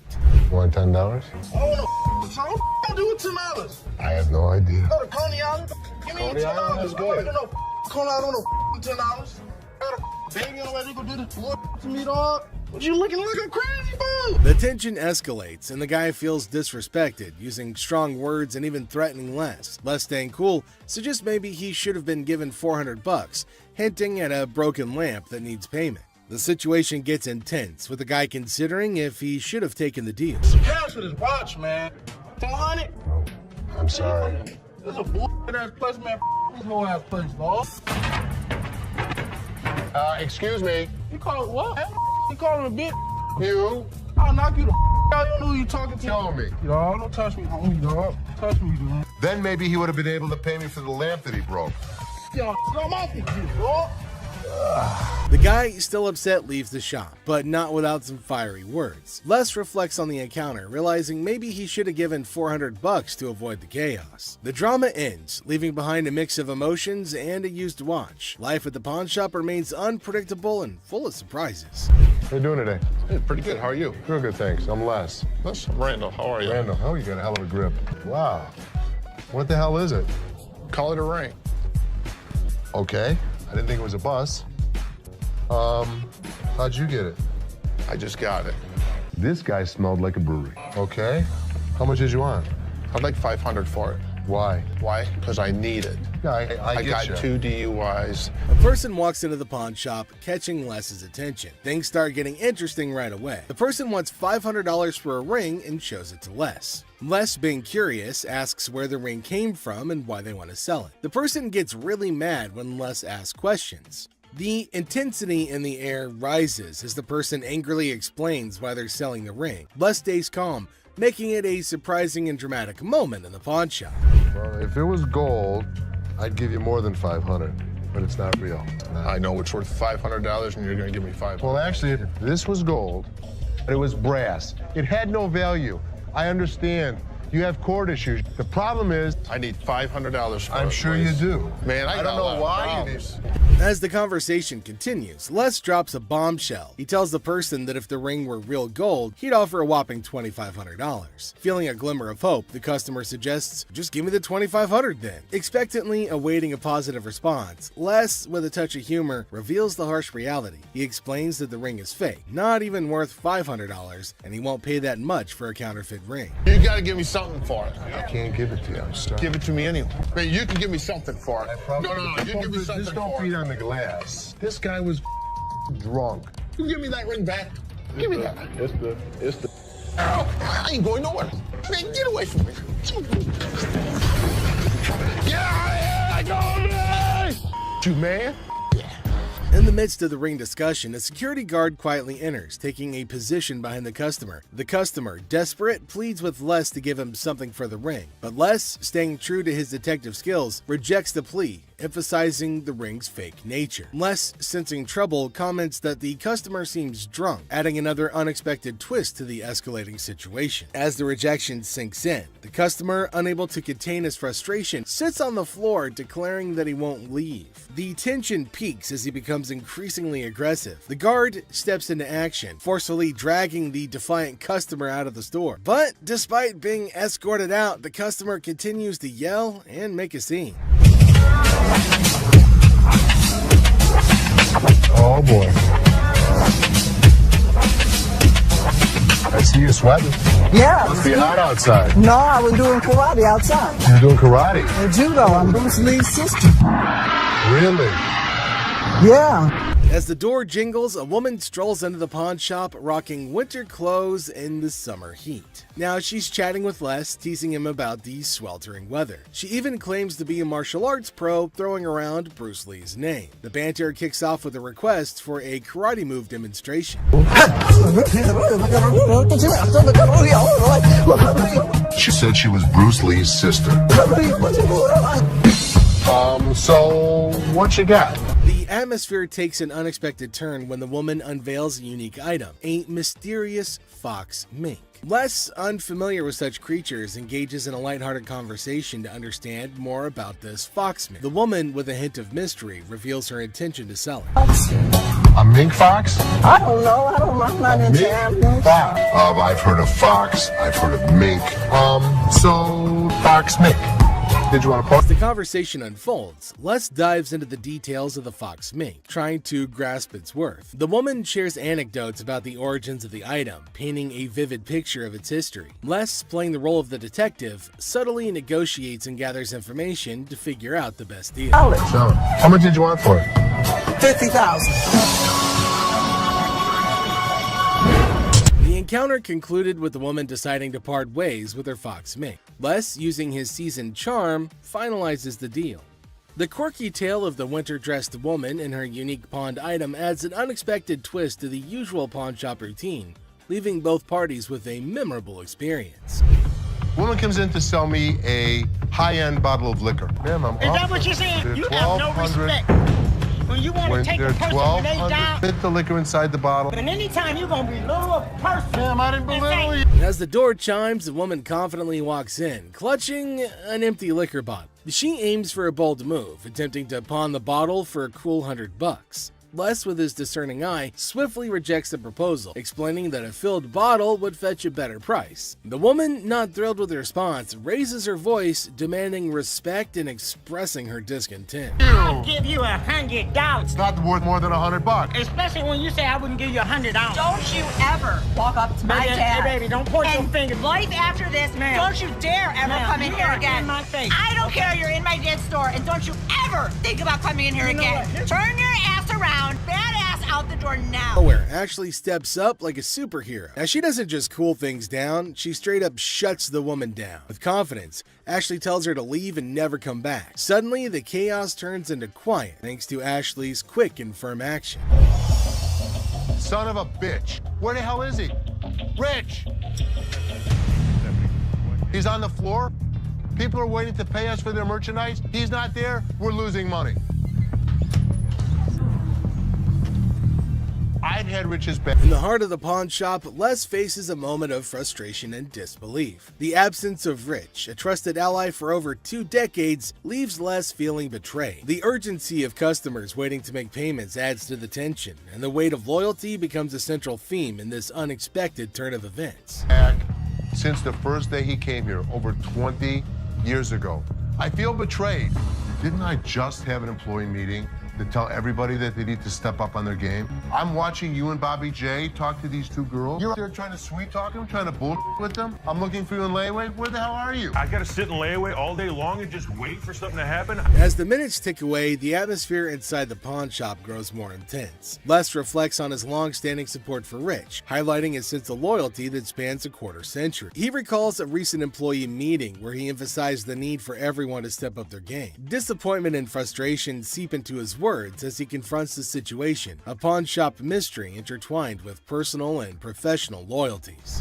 I'm watching you and Bobby J talk to these 2 girls. They're out there trying to sell their jewelry. You're out there trying to sweet talk them, trying to bullshit with them. They end up walking out the front door. You put me in a position that you were the next to go. In this pivotal moment, Les delivers a stern warning to a fellow employee, Bobby J. The scene unfolds with Les observing interactions and attempts at sweet-talking customers. The threat of termination looms as he recounts the consequences of letting down the team. The dialogue underscores the severity of the situation and the potential impact on job security. Tension rises as Les grapples with the repercussions of the unfolding events. Rich, I'm out. Tell your dad to off. You up your job. As the confrontation escalates, Les draws a line in the sand. The ultimatum is clear: compliance or termination. The final seconds capture the raw emotion and frustration of a loyal employee who feels unappreciated and misunderstood.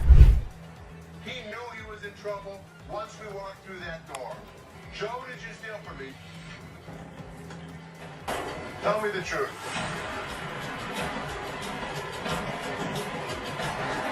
Inside the pawn shop, a sense of trouble looms as the head of security, Joe, faces a difficult moment. The air is heavy with anticipation as accusations are laid out. In a tense exchange, the truth emerges when Joe admits to stealing. The weight of the admission sets the stage for the unraveling of a trusted employee's actions. The detectives call in uniformed officers to put the cuffs on. And then he reaches into his pocket and pulls out an assortment of jewelry worth over $7,000. As the admission hangs in the air, the situation takes an unexpected turn. Detectives call in uniformed officers to apprehend Joe. A place built on trust is now shaken to its core as the true extent of the betrayal unfolds. You go this way. This is my loyalist point, my head of security, guy that I trust. The arrest unfolds and reality sinks in for the pawn shop owner. The disbelief is evident as a devoted employee, the head of security for the previous 3 years, is carried away in handcuffs. The emotional weight of the betrayal is clear in the owner's voice, which expresses the anguish of putting trust in someone who later proved dishonest. If he was, he could be anyone.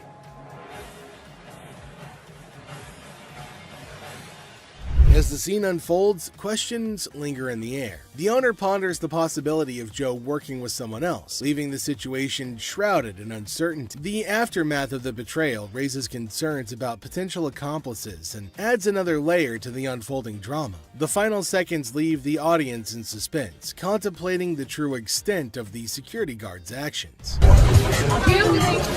Are you her customer or mine? I'm talking to you. Come on. This lady got so irate because she wanted to be next in line. She wanted to be first. She felt that she was the most important out of every customer. You're next in line, so let me be right with you. Okay, well, come on. It doesn't matter. What the are you? You're not the police. I can talk to whoever the I want to talk to. What are you going to do? You already know. In the opening scene, Ashley is at the counter with a lengthy line of customers. A sudden disruption occurs when a black woman attempts to cut in front of everybody else. Ashley confronts her, asking, "What are you doing?" The woman becomes upset, but Ashley firmly asserts, "You can't do that stuff here." Goodbye. Come back here. Let's talk right now. Take the receipt. What would you like to do with it, ma'am? I want to pay. Well, you have to go to those windows. I'm not, no. I come to this line any other time. Not at this window. Okay, well, I'm not going to stand in the line. In the wrong line. Get in the other line. And I'm not going to get in another line. I'm going to walk straight up to the damn window.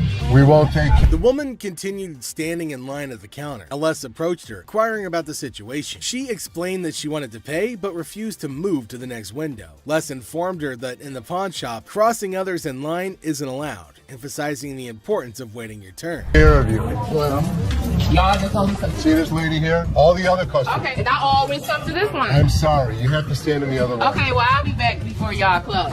You can do whatever you want in this line. She can't. Can't wait your turn. We'll be back later. Following the interaction, the woman eventually complied and moved to another window. Les, taking action, instructed the workers at that window not to accept her payment. He firmly directed the woman to wait in line like the other customers, reinforcing the shop's policy on fair and orderly transactions. Thank you, sir. Thank you. Thank you. Thank you. Yeah, jackass. Take your bitch. Take yeah, that's you. And get it to you. Yeah, make me. We don't, sir, we don't want please. this. You can take this stuff. Sir, listen. Listen. I don't know what the problem was. As the interaction begins, the customer expresses gratitude, but the tone takes an unexpected turn. Tensions rise as the customer's language becomes confrontational. The shopkeeper, addressing the situation calmly, refuses to tolerate mistreatment. The dynamics shift from appreciation to conflict, showcasing the challenges of customer service in a brief yet intense moment. Came in here, tried to spend my money is what I did. That's what I did. Okay. And instead of trying to come in here, I'm not even talking to you. I need a liver transplant. Why? Seriously? They didn't even look at these cards. Sour Patch Kids. The narrative unfolds with the arrival of another customer, visibly intoxicated. The shopkeeper navigates the encounter with a mix of tolerance and assertiveness. The customer attempts to engage in banter, revealing signs of alcohol influence. The shopkeeper, unswayed, maintains composure and subtly addresses the situation, highlighting the challenges of dealing with individuals under the influence. Not even out here trying to get this $30. Not paying on my. $50 for that. Jeff, take him out, please. Better not put it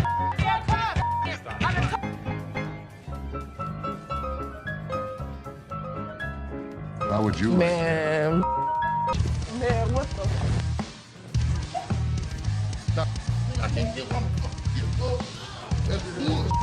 In this segment, a discussion ensues about cards and a potential liver transplant. The shopkeeper encounters a situation where the customer's intentions are unclear. Misunderstandings arise, and the shopkeeper skillfully navigates the conversation. The dialogue touches on humorous elements while portraying the complexity of communication in a retail setting. What, is it, ma'am? Is it? I don't know. You tell me. Man, come on, you the dude with the ponytail? The wife's racking my nuts on the telephone constantly. Just tie 2 earrings in your ears. Does it matter? Just take it off, put it with mine a little bit, let it get a little bit more weight to it, and go ahead and give me my money. Does that make sense? Right this way. You can't come back. Damn this! Go out my way, damn one of y'all touch me! I'll break this. I'm more than happy to go to the ends of the earth for you. When you come in like an ass, you be walked out like an ass. The scene takes a surprising turn as the atmosphere shifts. The shopkeeper reassures the customers that despite challenges, the store is dedicated to going the extra mile for them. The encounter, starting with tension, concludes with an assurance of excellent service. This final part encapsulates the roller coaster of emotions within a brief time frame, showcasing the highs and lows of customer interactions.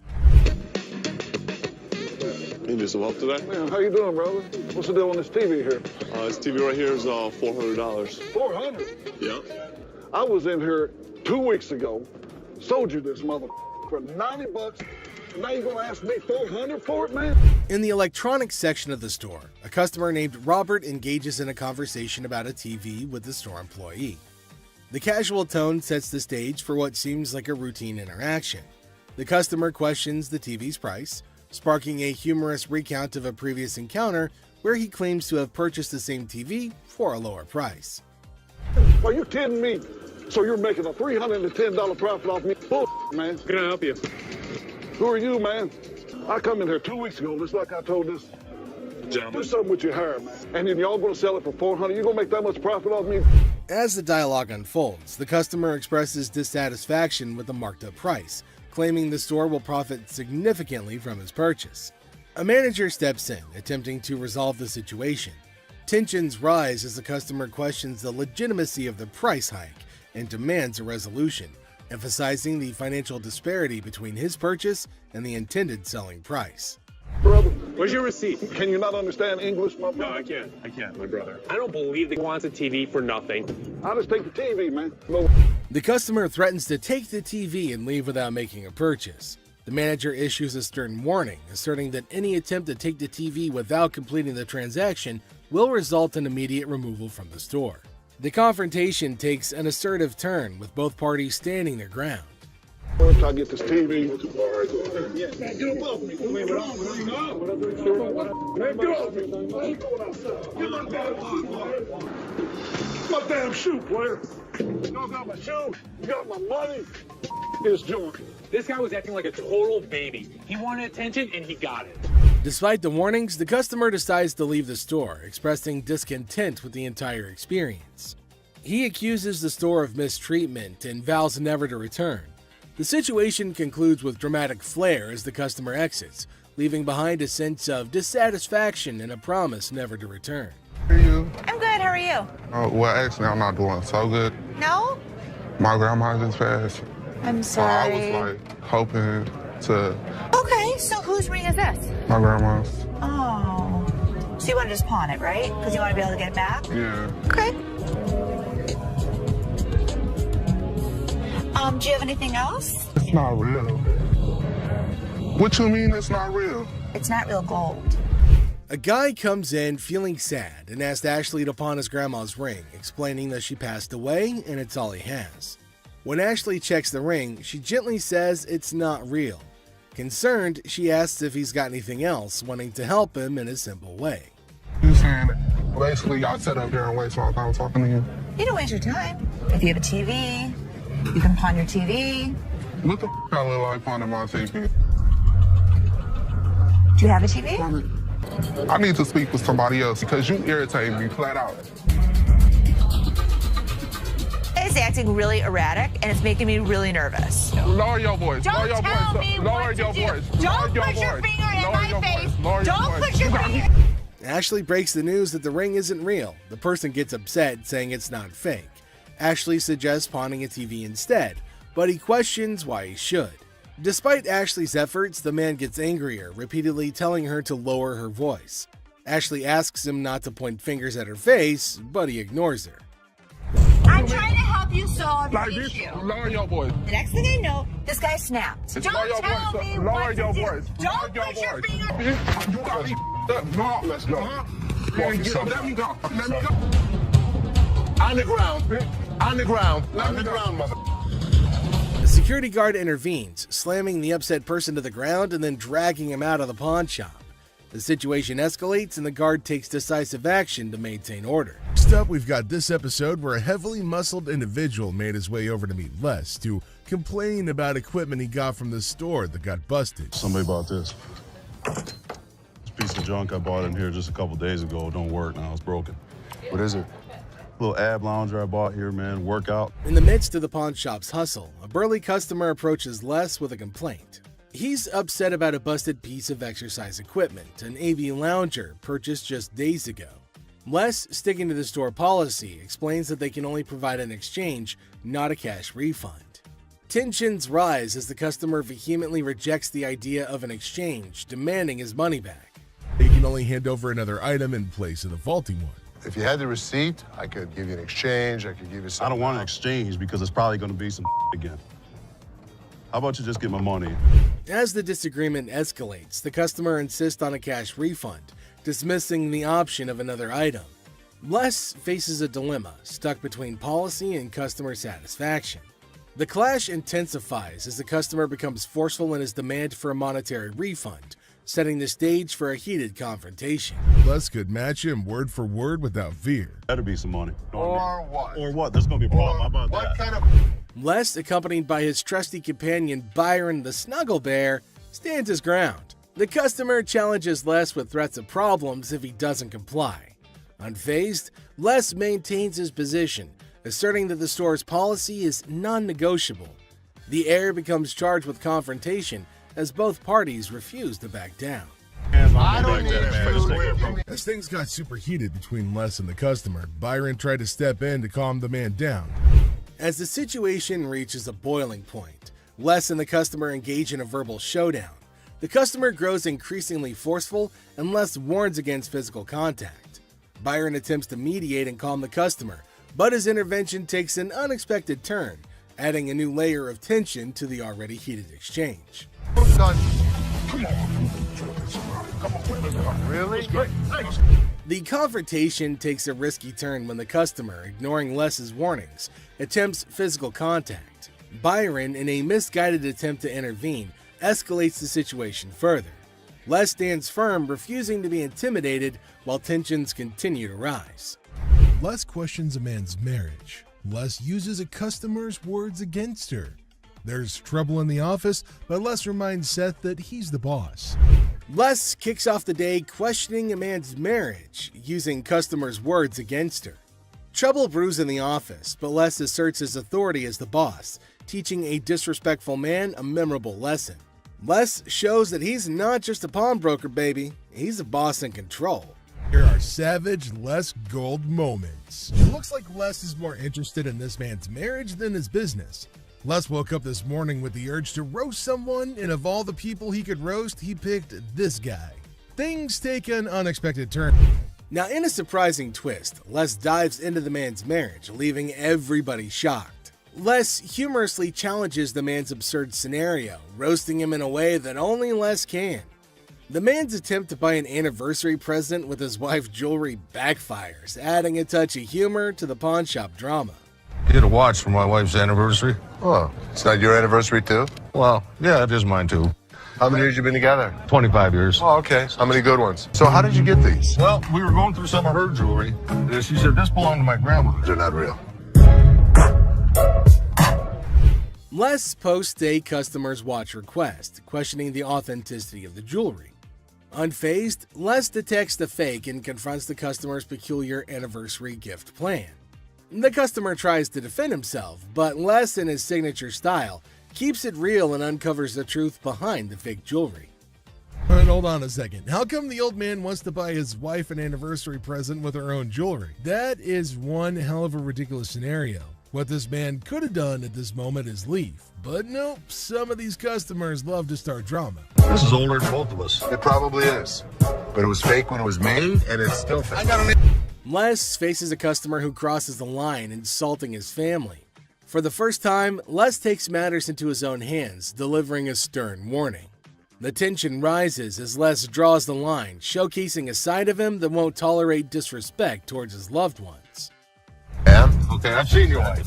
Listen, mother, there's two things you don't talk about. What's that? My wife and my family. Oh, so here's the deal. For a moment, we thought... Two of you. Here's the deal. Get out of here, two of you. I'll hurt you guys so bad. Sure you will. Better get in the front. Sure you will. In a final showdown, Les lays down the law. With no patience left, he kicks the disrespectful customers out, warning them of dire consequences if they return. Les reveals his savage side, making it clear that disrespecting his family won't be tolerated under any circumstances. Hello, how are you doing today? I'm good. How are you, sir? That's good. I want to pawn this TV. I can go 100. Excuse me? So here's a guy who wants $400 on a $200 TV. What the is he thinking? People can help me move my stuff back in my mother's house. 100 is not going to do, sir. I need more than that. But I can't give you more. See, it's a used TV. A young man enters the pawn shop seeking to pawn a TV for $400. Les, the owner, declines the initial offer and counteroffers $100. The guy, explaining his need to move back to his mom's house, expresses that $100 won't be sufficient for his situation. You know, I have to get away. You see this? He did this last night. What did he do to you last night? He beat me up last night. You clearly don't see that. See, you know what? You about to cause me to lose my mother temper. I try to give him the benefit of the doubt. I thought he had nice skin. He didn't have any bruises on him.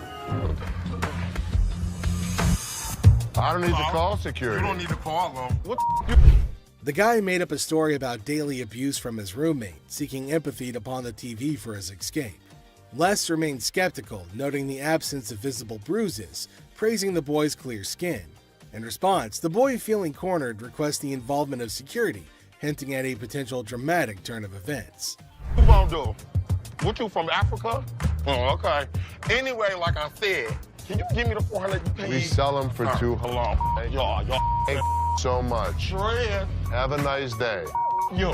Thank you. You better lucky I'm gonna throw this big mother ass. Up. Where the is my key? Les, trying to find a middle ground, offers $125, but the boy declines and insists on calling the guards. Les, unfazed, reveals the presence of the guard behind the boy. The situation ends with the boy taking the TV and leaving the pawn shop without the need for additional security intervention. How about your fat ass take it out?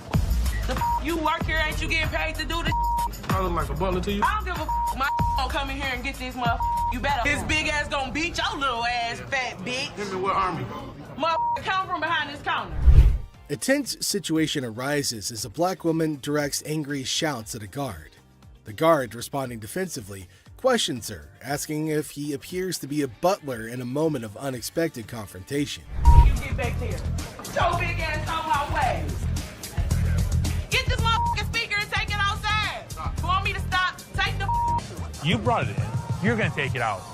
So take it out. I'm not picking that up Then and you're taking it leaving it outside. Y'all can get your old ass Take out. your ass out of here. I'm What's gonna your take bitch ass out of here, y'all. You're not going to come in threatening my employees. Who gonna bring it outside?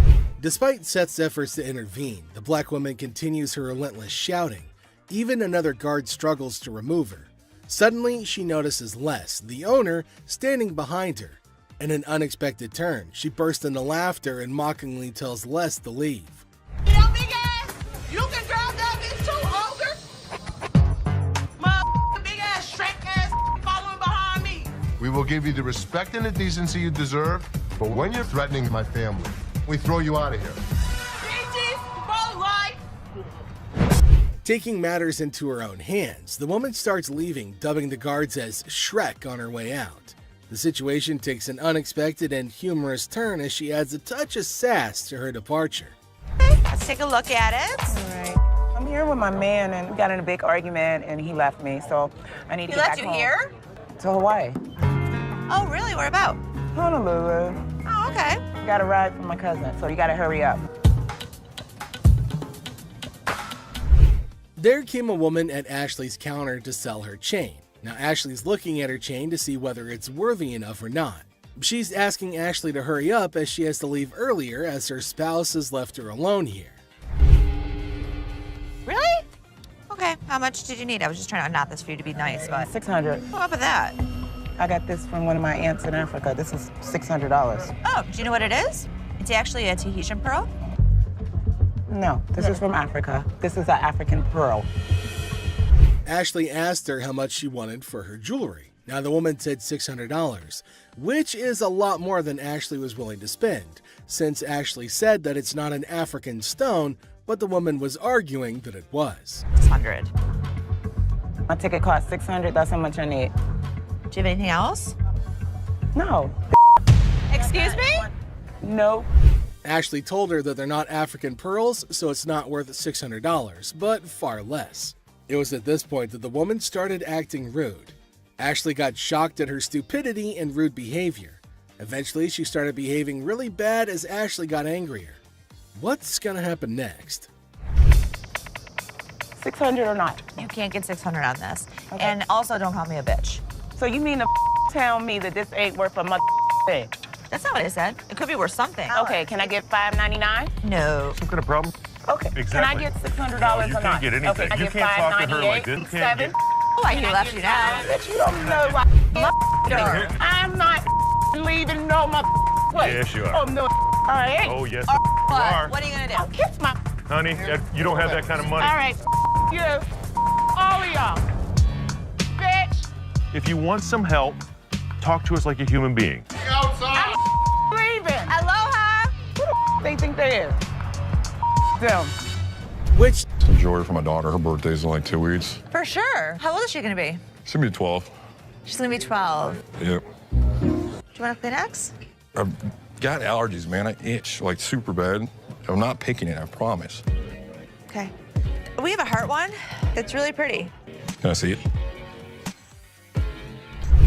There came a man to Ashley asking for something to buy for his daughter. Now, he inferred that she's about 12 years old and he wants something interesting for her. But he's constantly picking his nose, which was making Ashley cringe. He's not stopping from doing such cryptic things, but he's constantly doing it in public. Ashley asked him to let her know if there was something he was interested in buying for his daughter. Look at it. How much you want to spend? Like 100, 150, but 75. can I touch it though? That's bull. I was charging him like $75 on this watch just to give him a deal so he didn't have to touch it with his snotty hands. Can I see the sanitizer for a second? Now, the man selected a watch, but Ashley didn't want him to touch anything with his dirty hands. She asked him about his range and he said he wants something under $100, and the watch was $75. The man didn't agree to buy it. Now Ashley's just getting furious over his silliness. I can use sanitizer. Why don't you guys go yourself? I don't even care about the sale anymore. I just want him out of here. Ashley asked him to use sanitizer before touching anything in the shop, but he refused. Now this is going to be a very serious problem. They're probably going to have a fight. Ashley got angry and asked him to leave despite no deal. She just wanted him gone. She didn't care for the deal or profit, but just getting him out of the shop. Well, then came the guards who made sure that he left, and Ashley used sanitizer everywhere on everything that he put his hands on. Well, that's it for today, everybody. Thanks for being part of the Hardcore Pawn adventure with us. We hope you like the drama and the surprises. Stay tuned for more pawn shop stories. See you next time.